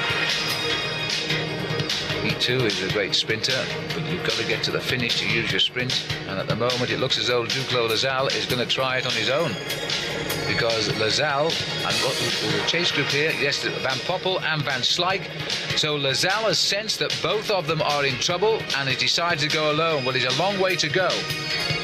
Now, if Duclos Lazalle does want to go on his own, he is going to have to go and hanging on his own now, because in fact Duclos has sensed that those two riders are not strong enough. The dust indicates where the peloton is, and that to me, and look at the line, that has reduced by about half the length of that peloton, but it's still far too big. They've still got to split that group up, because again it's left to Panasonic at the front on their own, and if Panasonic they don't split that group up, they're not going to bring across their strong men. And Duclos Lazalle has gambled here on a long one. I'm not too sure this is a wise decision, but he's been left with no choice in the matter. He's been out in front since the Forest of Arenberg, when he moved across the lead from the main field with Jean-Paul Van Poppel. He contacted the leaders. Van Poppel attacked immediately with Duclos Lazalle to split them up, and now he's had to leave all of them behind. There's a good shot of those RockShox absorbers that are used on the front forks here now of Duclos Lazalle's machine. And if he won this event wearing those, well, I guess that everybody will be riding them next year. And we've got a little bit of mud on our camera lens now. And I can tell you, on some of Paris-Roubaix, it's hard to see the riders through the camera lens because of the mud. Today, it is mostly dust, which can be even more annoying to the riders when it blows into the eyes, but these days of clear lensed glasses has kept most of that problem at bay. Van Slyke now having to work, and I don't think he's got the legs. The flag's flying for America there. Well, at least it's the team of the American Greg LeMond who's out in front with Gilbert Duclos Lazalle. who is a rider over the years who has always landed one or two big ones. I once remember Paris-Nice, when Gilbert Duclos-Lazare won Paris-Nice. He was the last Frenchman to win it until this year, when Jean-Francois Bernard won it back in 1980, Duclos-Lazare. He rode the time trial up the Col d'Ez and then came in the press room to watch it played back on television, and he cheered himself in the time trial as if he didn't know the result. It was very, very amusing. He's the most popular rider. In 1983, of course, his career almost came to an end. He's a great hunter, except that when he was, I believe, climbing down a tree, the shotgun went off and the pellets went through his hand. And for a while it looked as though he might be in doubt as to his future as a professional bike rider. But back he came, and he's certainly back at the moment. This field is thinning out at the back, but again, you see how the riders are fanning into a big bunch. It means nobody is driving this group, and if they don't find themselves a leader shortly, then Duclos-Lazare will slip the field. The Z riders sitting near the front and trying to keep control of this race. At the moment they've got it. Greg LeMond is up there. Van Hooijdonk is on the far left of our picture. He's looking for someone to try and get a movement going with him. Van Hooijdonk came to the fore when he turned pro and finished 5th in his first Paris-Roubaix, but he's still to get his victory. Duclos-Lazare there in slow motion, suffering well. And now the Panasonics, Jacques Hanegraaff to the right of our picture. And the Panasonic team moving up in force to try and alter the course of this race. They have a tremendous team here. This is Jacques Hanegraaff. And we've got Mark van Orso has come up. And also Ludwig is here. That's Van Orso on the far left of our picture. Very strong domestique of Panasonic. And he's riding on tremendous form this year too. But it looks as though they're going to leave the Panasonics to try and bring this down. The Tulip riders in those light green jerseys have moved near the front, but they're not throwing too much into the chase. While now on his own and being cheered by a crowd here who can hear this on radio. They know exactly who's coming at them. And if they're close enough to a house, which they're certainly not here at the moment, they could also watch Duclos-Lazare approach their stretch of the course on television as well, because it's live on television. And Gilbert Duclos-Lazare, this most popular Frenchman now, is going to have to hang on because he's got no help from anybody. He sensed they were weak. He had to leave them earlier, I'm sure, than he wanted to. And the question is now, can he survive to Roubaix? Well, if anybody knows the way, it's Duclos. This is his 14th Paris-Roubaix. He's already finished 11. He's twice finished second. And surely this isn't going to be the day he's going to win it. Because if it is, it will be a dream come true for Duclos-Lazare. The gap is coming down, I have to say. The gap is coming down. It's around 1 minute 35 seconds now. So there's still a long way to go as well, something like 15 miles to the finish. And there's a little group trying to get away from down the bottom there. And well, that was Van Poppel, of course, and Van Slyke. Looking back here, now look at this. The charge is on here. This group is reluctant to split up, though, isn't it? My goodness me, these are just the Panasonics doing all of the work. No assistance from anyone, and we've seen this year in all of the classic races, that the big teams don't seem to want to help each other to bring back the attackers. And as a result, the attackers, those men who are gambling a long ways from the finish, are finding they're coming to the finish and in with a real chance of winning. And that's exactly what's happening today with Duclos-Lazare. This is about the worst stretch of cobbles. This is zone number 6, I believe, and this is the worst stretch of cobbles on the course. It's almost a link road between two fields. They just charge across the field and out at the other end. And Duclos-Lazare is safely out of it. Back on the smooth road. A little look over the fields there to see if he can spot the dust, because we're now sort of going in almost a circle here to get round to set course of Paris-Roubaix. The favourable wind is no longer favourable. It won't stay on his face for too long, but it is no longer favourable. And if he looks across, because of the flat roads here, you can tend to sense where the race is by the helicopters, and there are 4 of them flying over the race today, and you can sense where the main field is. But the same has to be said too, that the main field will know where Duclos-Lazare is by the helicopter that's producing our pictures here from the motorbike, and that's the reason we get that little bit of shimmy on the pictures occasionally, because the houses here are interfering with the signals. And Lazare is using all of the road here. He's lumbering along, but he's still riding strongly. This is not the sign of a man who is cracking at all. shed Thomas Wegmuller. In fact, we now know that Wegmuller in fact punctured, which was very, very bad luck. He wasn't dropped from that lead group. He's punctured. He's got a flat tyre. He's out and back in the main field. If indeed he's still in this main field now, because I would have thought that the disappointment will have no real drive now to continue in that main field. There's the famous Mavic service, which is the only race where they all ride on motorbikes in the hope they can reach riders in trouble quickly. And we're at the back of the race here, and the Tulip rider there is probably coming back from a changed wheel. Trying to pick out who that Tulip rider is. But I think in fact it's Peter Peters, who has come back up to the group from a puncture. We'll go right out at the front now, back to Duclos-Lassalle. As the crow flies, Roubaix is not very far away, but we're still tracing around the fields over to the left of Roubaix. And he's settling nicely now into his time trialing rhythm, and many people forget in fact that Duclos-Lassalle was once the pursuit champion of France as a professional. I think that was back in 1983, the same year that he won his only classic, Bordeaux-Paris, and sadly that race now no longer held. It was the longest classic in the world, and that was done largely behind these small motorbikes which they call Dernies, and Duclos won that back in 1983. The same year in fact his career became in danger, because by October of that year he was in hospital following the shooting incident. Seems to be a habit on the Z team, doesn't it, with Greg LeMond? But now both riders seem to be back on form. LeMond riding an excellent race today.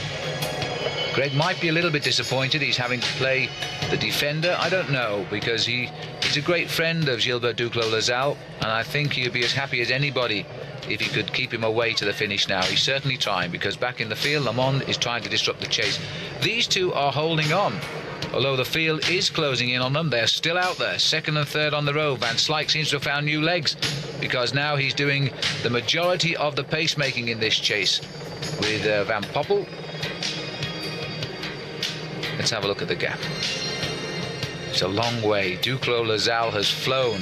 There he is with his flotilla of motorbikes. And our camera to the near left of our picture, and there's the picture from that very camera right now, and Lassalle tapping out the rhythm.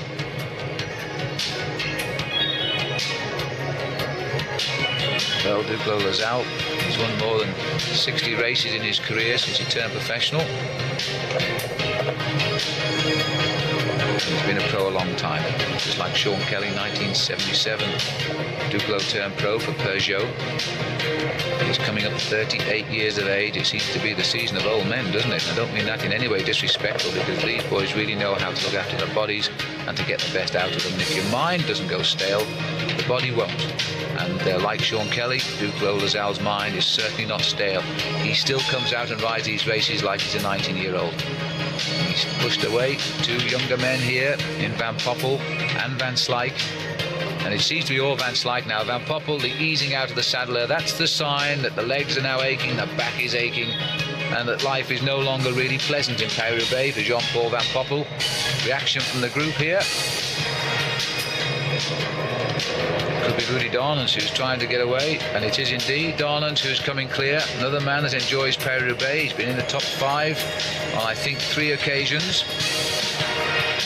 And the rider who's coming up with him, number 182, Theo Ackermans from the Festina team. And again the interference there coming very neatly from Jean-Claude Calotti on the Z team to try and break up any semblance of attack which will form. There's Calotti, second last year, to give the French a very rare 1-2. It's only been done once before, I think, in Paris-Roubaix.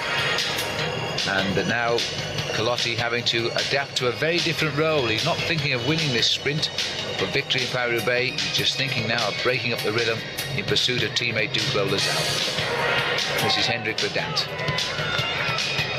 Last year, Redant, well, would he have won or wouldn't he have won? He punctured, went clear on his own, and then had to stand and just watch the rest of the race go past him. Here is Zolleveld to come to the front now for the Buckler team. Time to try and close down this gap. Alarm bells are beginning to ring now in this big group, because Buckler know they've got to close this gap, and then they might well have the winner in Edwig van Hooijdonk or Jelle Nijdam. They're both in this lead group. And again, look, the Z team, and that's Le Mans looking around, trying to slow down and break up the rhythm.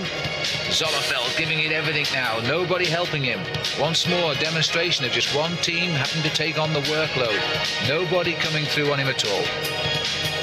I don't suppose the Lotto team will want to close down just yet on Van Slyke. He's up there for a place in the top 3.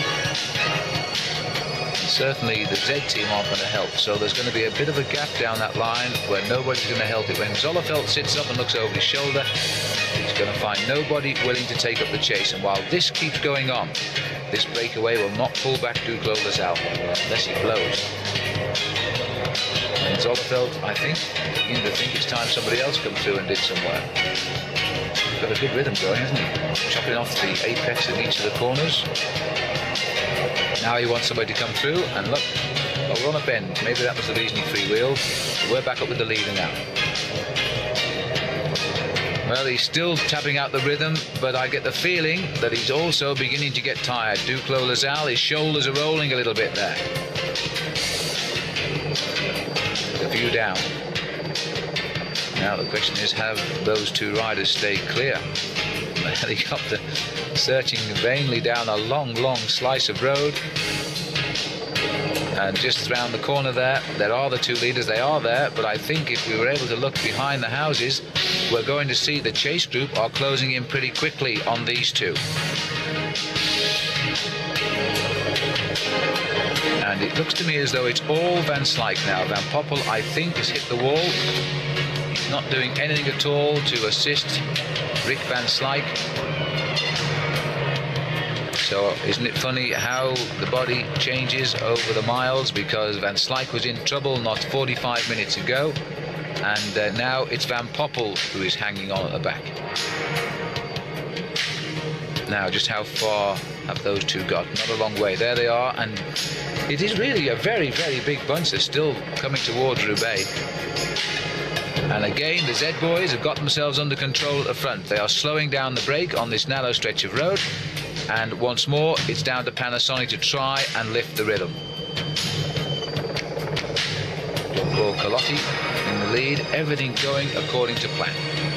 Bernard Hinault won the race, of course, and never rode it again. He's now part of the organisation, which isn't bad for a man that thought this was an inhuman bike event to become part of the organisation. You get a more comfortable ride, I suppose. Duclos Lasal would be a very popular winner. The French, you know, very rarely win this race. Virtually every classic throughout the world has always been won primarily by riders from the host nation. Well, this is the one exception. 46 victories have gone to Belgium in Paris-Roubaix, and only 27 of them have gone to France. If you want the rest of the statistics, well, 7 of them were won by Italians, and 4 of them by the Dutch, and 2 of them by the Irish. Or should I say 1 Irishman, because Sean Kelly's won them both. Christophe Capel is also up here too, along with Calotti, Brian Home. Here's Greg LeMond. Well, Greg is looking sharp today. A lot of people fancy Greg for victory at the start this morning. Well, he's never had the chance to actually take on Paris-Roubaix for win, because Duclos Lasal went very early on. There's Soren Lilholt, who feels his form is good, so the Tulip boys are now having to contribute to the chase. Sean Kelly in the white in the centre of the picture, and even the Gatorade team, although they too are sort of leaderless without Gianni Bugno here, are trying now to force themselves up towards the leaders. Fignon is their leader. We haven't seen him all day. And Giovanni Fidanza was the Gatorade rider who was peeping into our picture there. Well, this is amazing. They're allowing the Z boys to keep the tempo high, but not too high that they're pulling back Duclos Lasal. And as long as they do this, they won't pull him back either. A lot of team trying to come through on the right, TVM on the far left of the picture. Making full use now of the tailwind again. this is not the tempo that's going to pull back Duclos Lazal, and I would think that Greg LeMond will be feeling very content with the attitude of the other professionals right now.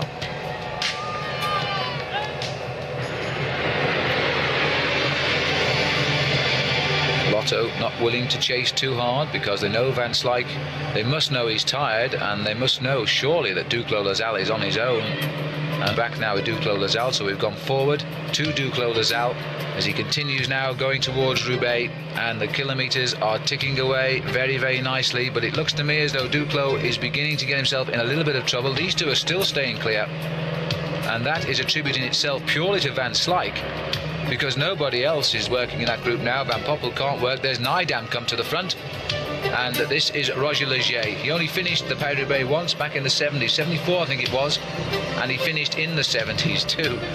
But now Leger is just going to try and get the last ounce of strength out of Gilbert Duclos Lazal, because of all the people that Leger would love to see win this now, it is him. Gilbert Duclos Lazal, Mr. Paris-Roubaix. And these people here will have seen him coming towards this village on their television screen, and now they're going to cheer him through it. And the French applauding all of the way, because it's not just for France, this one, it's for a very special man indeed if he can survive. This is the 90th running too. What a way to celebrate it. One of the oldest winners he would be. In fact, the oldest winner, while we're talking about that, is Pino Cerami back in 1960. And because they're celebrating their 90th running of Paris-Roubaix today, Cerami is actually here in the following caravan.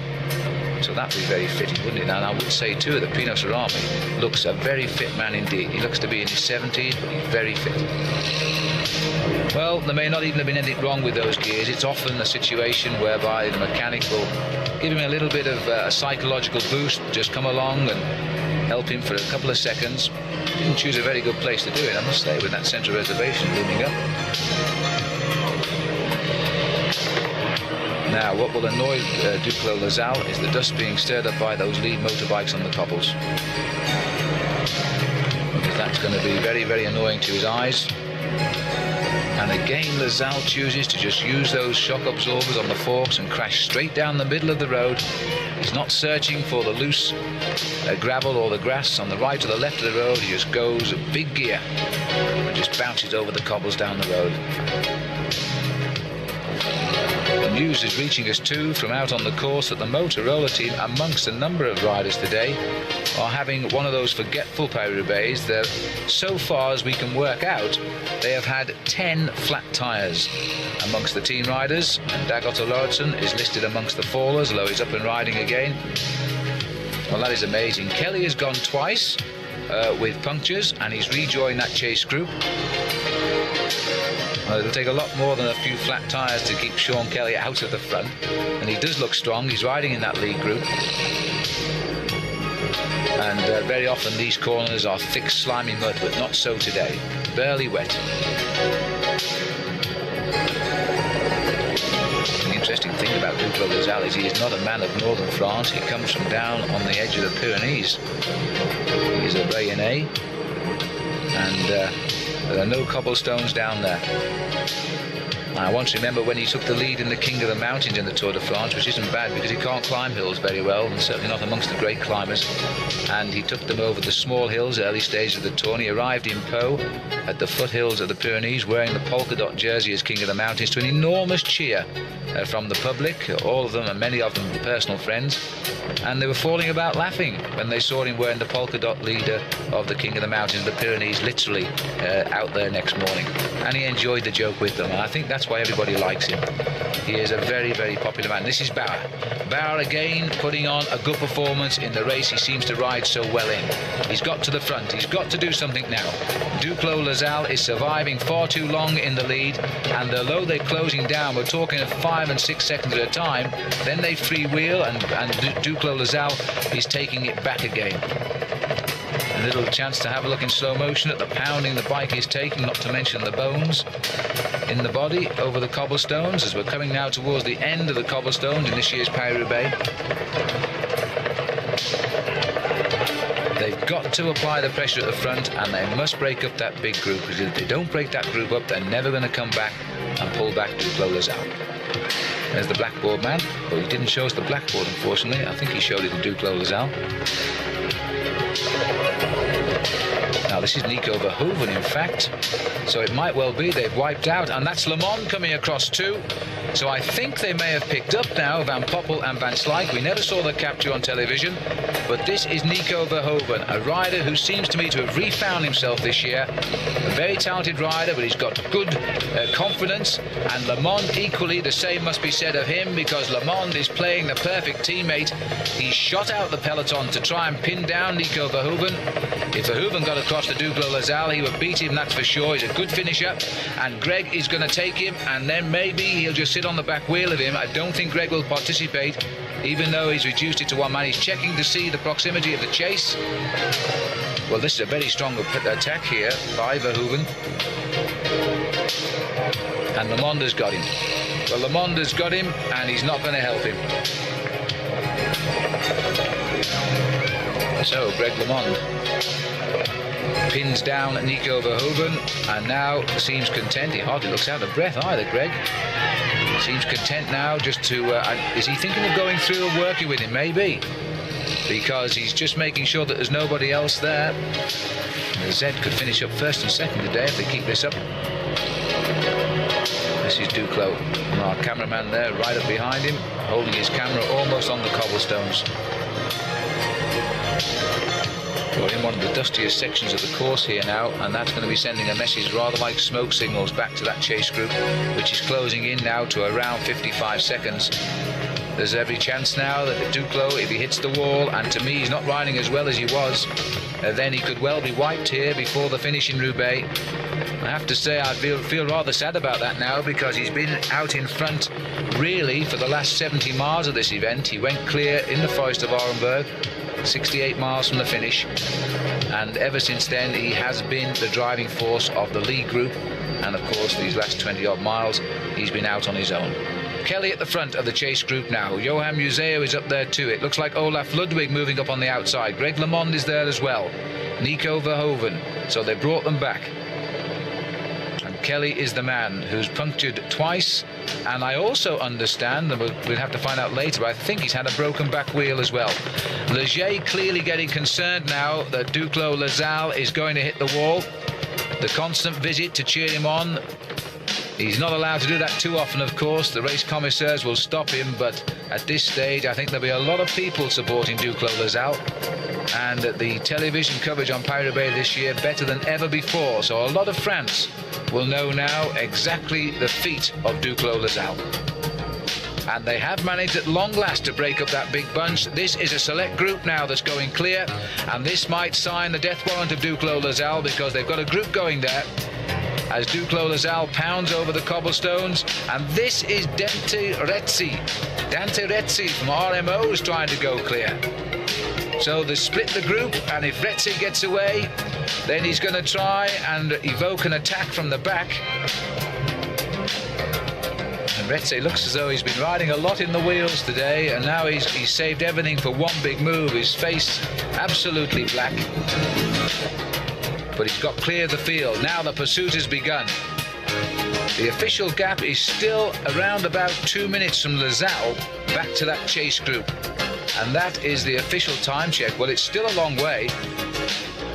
And we're approximately 22 miles from the finish now. That's about 40 minutes though, if that. Yes, 40 minutes, 45 minutes of racing still to go for Duclos Lazal. That's an awful long way. And riders have got back. Well, that peloton has regrouped. They've clawed their way back after the stretch of cobbles, which will be zone number 8 rather.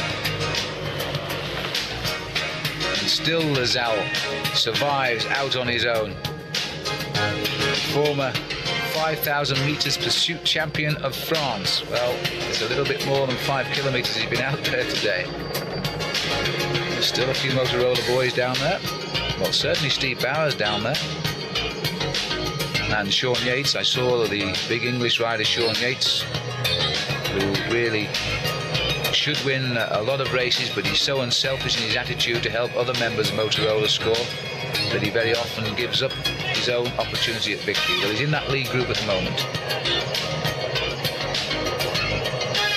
this corridor of noise. The crowd just yell, Allez Duclos.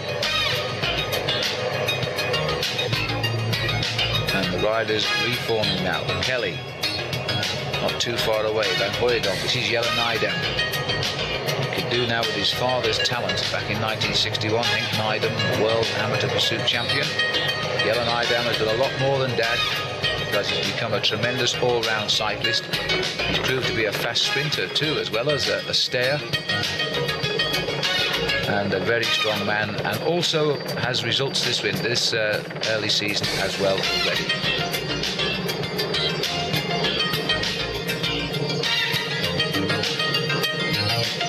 Well, at last they seem to be thinning that group out. They keep coming back, and then they keep dancing off the back on the cobblestones. But now it's Van Hooijdonk, and Steve Bauer grabs his wheel. So Van Hooijdonk trying to go clear now. The man that came and finished 5th in his first ever Paris-Roubaix is still waiting for the victory. And he has tremendous form. He was robbed by Jackie Durand in the Tour of Flanders last week when he had to be content with 3rd place, and he misjudged the breakaway. Bauer bouncing his back wheel, jumping all over the place there, holding on to the wheel of Edwig Van Hooijdonk. And it looks as though for the moment the Zeds are having to content themselves near the front but not at the front. I think the Zeds have 4 riders in this group.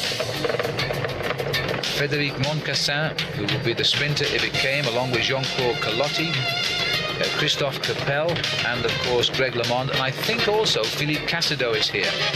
So they've kept a lot of their riders in this final selection from the main field, and they're going to have to work hard now to hold them off. Look at the face here of Van Hooijdonk.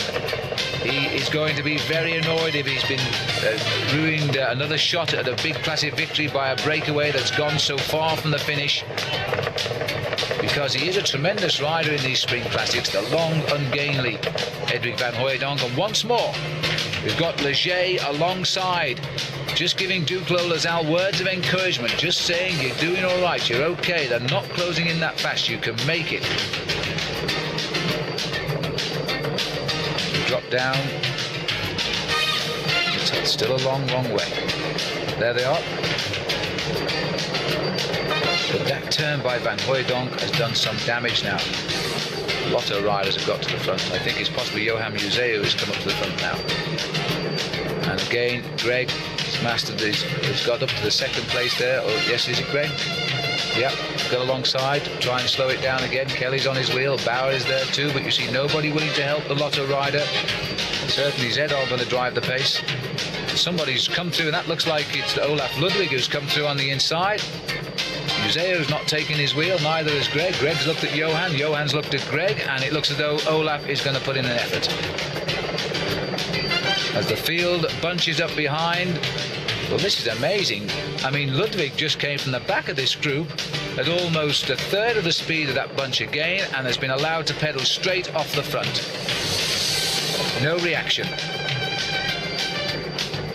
Olaf Ludwig, the former East German, his last big victory as an amateur was the Olympic Championship in Seoul, road race title. I then saw him the same year in Australia when he crashed in his first day of a race I was reporting, and he broke his wrist and didn't speak any English, so he used the cast on his wrist to bang on the bar and shout beer, and he always got one because he's a big boy. But now Ludwig in fact does speak English quite well, and he's gone. Well, this is a tremendous, well, we're just 10 miles from the finish now, and Ludwig appears to have gone clear. Well, has he left it too late? The official time gap is 55 seconds now, and 10 miles to go. And the field behind, I can't believe they've allowed one man, after all this shadow boxing, to shoot off the front and not chase him down. But Ludwig is clear at the moment. It's about 8 or 9 seconds, the gap. The great tragedy about Olaf Ludwig really is because of his situation as an East German until a couple of years ago. He was not allowed to turn professional, and now he is shot to the top of professional racing, but of course he's almost at the end of his career, because he is in fact 32 years of age. His birthday tomorrow, by the way, when he'll be 33. Tremendous performer as an amateur. He was on the same team as Jan Schuur. Now they're on rival teams, of course. Jan Schuur we saw earlier in the breakaway on the Motorola squad, but together they were Olympic team time trial champions as well.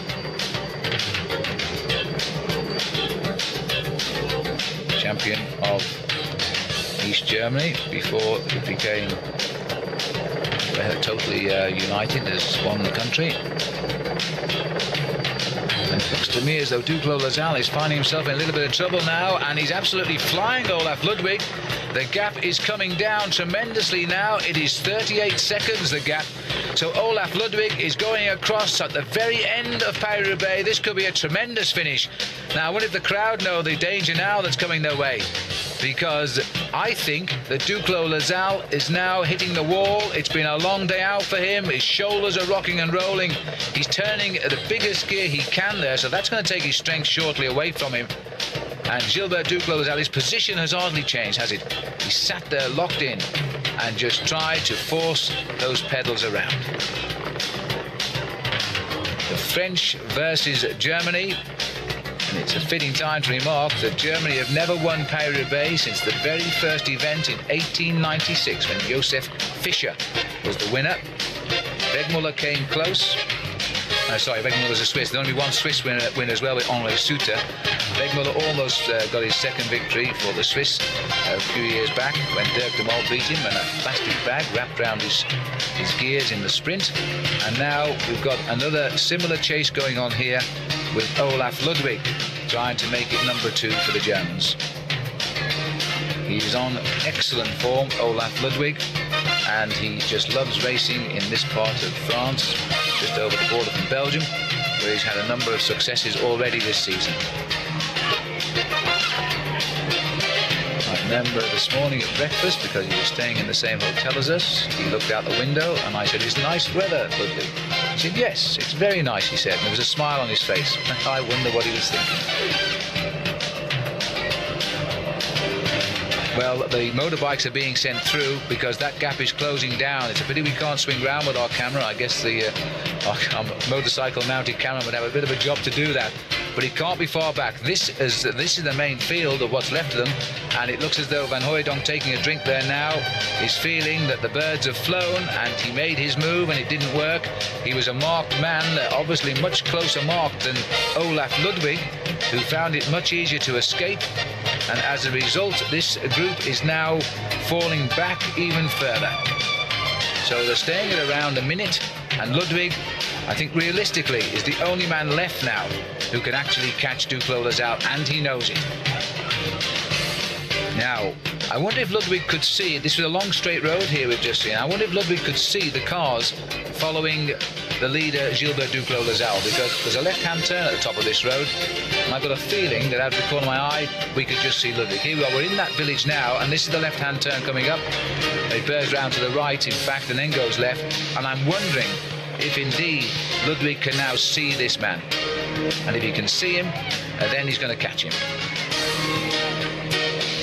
The only advantage here, I would say, for Ludwig, for Duclos Lazal, is the last couple of kilometres around the back streets taking us into Roubaix continually change direction, and that must go in his favour, because if Ludwig can't keep him in his sight, then he might become a little bit demoralised.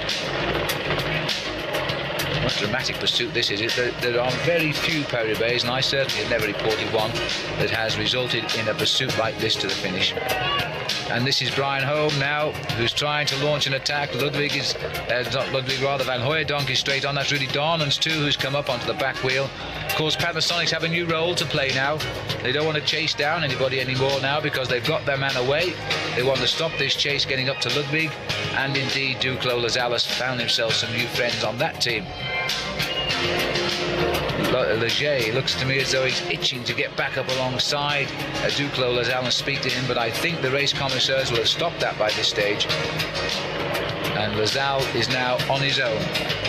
On his own, as indeed he has been for the majority of this race today, because although he's been in small groups since the fight of Arenberg, he's always been the man dictating affairs, and if he does win this race, he's a totally deserving winner and will never be seen as a fortunate winner who read the right move early on. He's been a tower of strength. This is Ludwig trying to close it down. Still, his position too never alters. Sits there in that lovely time trialing mode. Won a stage of the Tour de France at Besançon. The same year he went on to win the green jersey, won his competition. Now, to land a victory in Paris-Roubaix will be special, especially as only one German has ever done it. There's Ballerini now too, another man of the classics, over the level crossing. One year I remember coming to that crossing and the breakaway was stopped by a train. It got a little bit exciting for a few minutes, but they got through before the peloton arrived and they survived. But I would think that Duclos-Lassalle must have breathed a sigh of relief when he clattered over that level crossing, because it comes so close to the finish, about 5 miles from the end. And Ballerini has split the field with this fine turn at the front. Now he wants somebody to come through and do some work. Well, he won't get it off Greg LeMond, who's going to sit there happily. Johan Museo is number 61. He's come up to the lead. I think this is Jim van der Leer, who is also up here. And in fact, it's Peter Peters. Peter Peters, who we saw come back to the race earlier on from a puncture, former champion of Holland as well. And Peter Peters is now willing to work with Johan Museo, despite the fact that Museo will win the sprint. And Greg looks really cool today. He has played a magnificent role in this race, Greg LeMond. The perfect teammate. He has been strong enough to control everything they've thrown at him. He's upset their rhythm, and they've not been able to break the morale of the Z team at all. And at this moment in time, I'm not sure whether Greg realises that Duclos-Lassalle is still surviving, because they've all seen the speed that Olaf Ludwig left them with, and I would think that nobody has told them whether he's caught up with Duclos-Lassalle or not. Well, we can see he hasn't. And Duclos-Lassalle seeking the comparative comfort now of the side of the road. And again Nidam, followed by Brian Home. LeMond again out of the saddle. It takes so much strength to keep riding in the top 4 or 5 riders. The flags of France flying in the face of a man from Germany. Well, this is the 90th Paris-Roubaix, but of course we're looking for our 91st winner.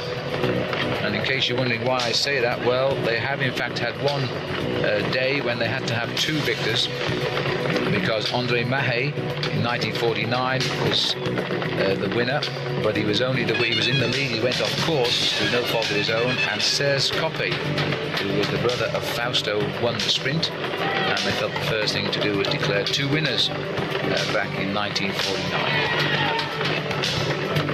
Well, there'll be one clear winner today if he survives to the velodrome, but you know the gap is coming down. It's now 31 seconds, and Leger is telling Duclos-Lassalle, and I'm sure that's not the news he wants to hear, because he knows the strength of Ludwig, he knows the pure speed and class of that rider, and the way Ludwig is pulling back Duclos-Lassalle right now, you know, they could come together at the entry to the velodrome, and they could go onto the track together. It's as close as that. And the crowds now are shouting for Duclos-Lassalle, because they know, thanks to television and radio, which is live throughout the afternoon, they know exactly what this man has done to get him here in the lead in Paris-Roubaix.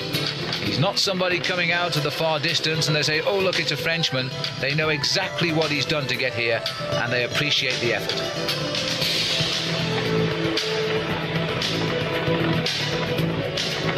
And there's Ludwig, and he's just going around the same corner, which we've just seen, in fact, Duclos-Lassalle go down, so I would say now we're inside 30 seconds.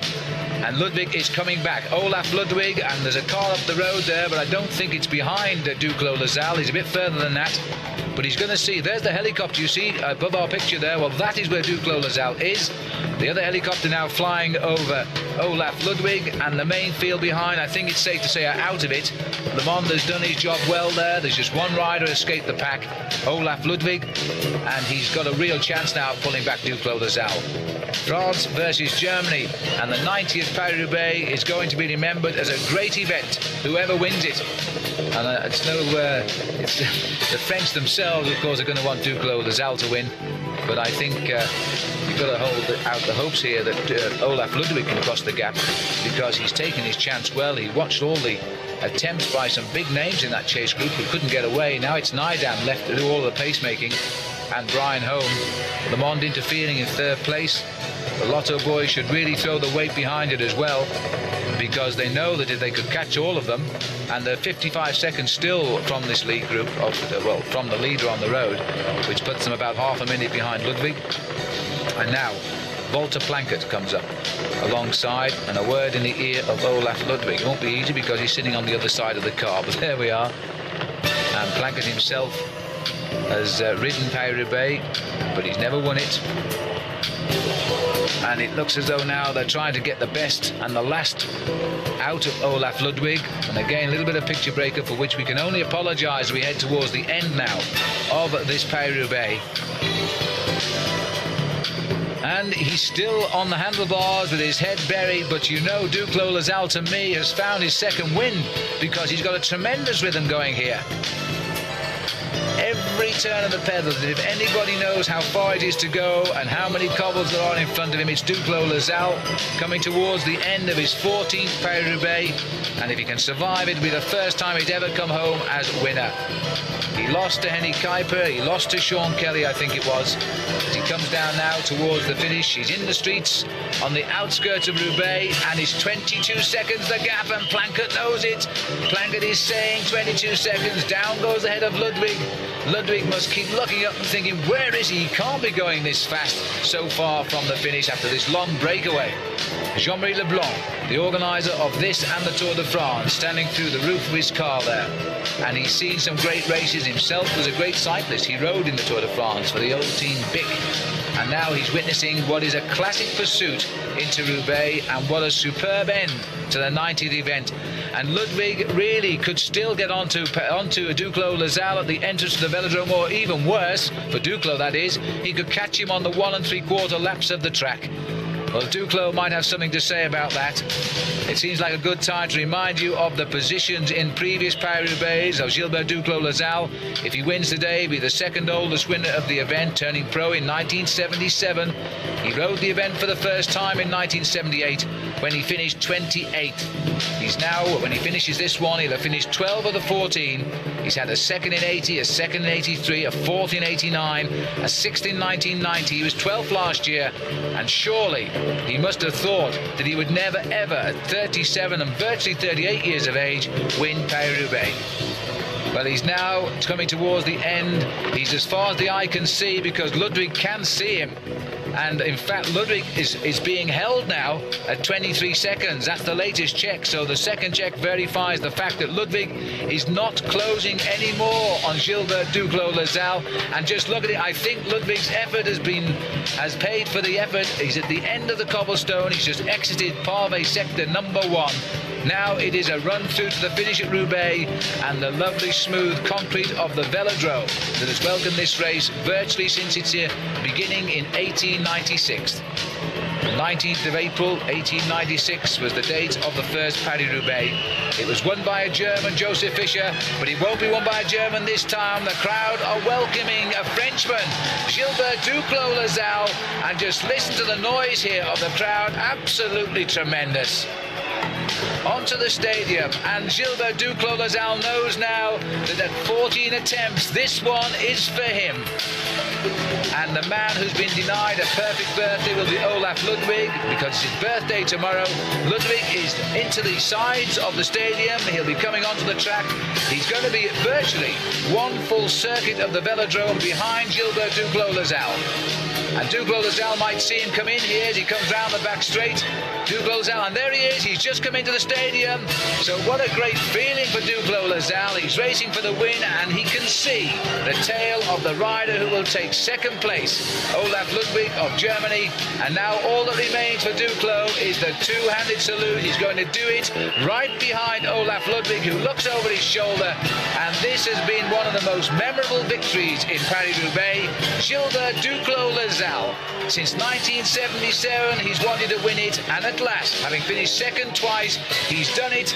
Gilbert Duclos Lasalle, and let's remember, he's done it too on these special forks, which are American, and now, believe me, next year everybody will be riding them. Gilbert Duclos Lasalle, mobbed by, amongst others, Michel Lorme, the assistant team manager, former Tour de France rider as well. And here comes the sprint now, which is for third place. Jean-Claude Colotti is in this league group too. Colotti was second, of course, when he came here last year behind Marc Madio, who escaped towards the finish. Olaf Ludwig takes second place, freewheels out of it now as the sprint builds up. There's a crash there, and that's Moncassin, and he's been hit by a rider from PDM. Christophe Capel is the other Z rider here, and I think it's Rudy Darlans as well, who has gone down to the left of our picture. There he is, Darlans. Can't believe it. He's had had so many finishes in the first 6, and he's been robbed again of another finish in the first 6 right on the line. I am sure of that. And this is Franco Ballerini leading it out here now for the finish. Johan Capio is the rider of TVM, who's trying to move up on the outside too. The tulip rider is Peter Peters. Peters has got the front here on the inside, but he's not going to get it. Capio takes it. So Johan Capio will take third place, and Greg LeMond was right up there in that group as well. Jean-Claude Colotti finishes 5th, I would say. He was 3rd in that sprint. And just look at the crowd here. I don't think anybody noticed that crash, you know, in the stadium, because they're all too busy congratulating Gilbert Duclos-Lasalle of France, who can now retire, and by the way, there's no rumour of that just yet, as the winner of this event. And so Duclos-Lasalle joins Bernardino and Marc Madiot as the only French winners of this event since 1956, and that is tremendous for France, and especially so for Duclos-Lasalle. And Greg LeMond rode a marvellous race, and the first question was, what did he think of it? It was a great race. I mean, it was, first of all, I felt this is the best Paris-Roubaix really physically I've had my whole career. And I felt even if we came close to the victory, I would be capable of following the best riders. You gave the impression you were feeling so good that had they caught Duclos-Lasalle, you would have had the strength to attack yourself. No, I felt very good. It's the best Paris-Roubaix I've had in my career. So. Were you just as happy because Gilbert's won? Yeah, because I worked very hard, and then you're still. I didn't really know in the last 10 Ks if he won or not, because Ludwig went away. It was just after Museo attacked, and I followed Museo. I just let up and thought somebody else would chase down Ludwig, and nobody chased him down. So I was hoping Ludwig didn't catch Gilbert. And so when you work really hard all day and then you find out he wins, you really came to this race fired today, didn't you? I'd hoped to myself try to win the race or top 10. I think I've got 10 today, but no disappointment that Gilbert won. Oh God, no, because hey, if we would have caught him, would have I won? I don't know. It's too difficult to say. There were at least I think I would have been in the top 5, but I'm certain I was the strongest riders today. And this must have done so much for you around now for the rest of this year. Yeah, well, I know I've trained hard this winter. My only problem has been my weight, not fat weight. I did a lot of cross-country skiing this winter, and I had incredibly big arms for cyclists, big back, and I'm just slowly in the last 2-3 weeks, I felt myself lose 1 kilo. I know I lost 1 kilo just the last 2-3 weeks, and I've had difficulty in the early season on the climbs, but I knew in Paris-Roubaix my power was very good, and I knew I had a chance. Greg, super, well done. All right, okay, I got to go to the shower. The applause will go on for hours, I'm sure, and the old velodrome here at Roubaix hasn't seen anything quite like it in 90 Paris-Roubaix. Gilbert Duclos-Lasalle, the oldest man in the race, is the winner today, and above all, he's French, and he won so well, didn't he? But what about Greg LeMond? Greg LeMond now can look forward to this summer's Tour de France. Greg LeMond, I think, is back in the big time. You can follow the Tour de France and Greg and Duclos-Lasalle, of course, with FCV this summer. But for now, from me, Phil Liggett, it's goodbye.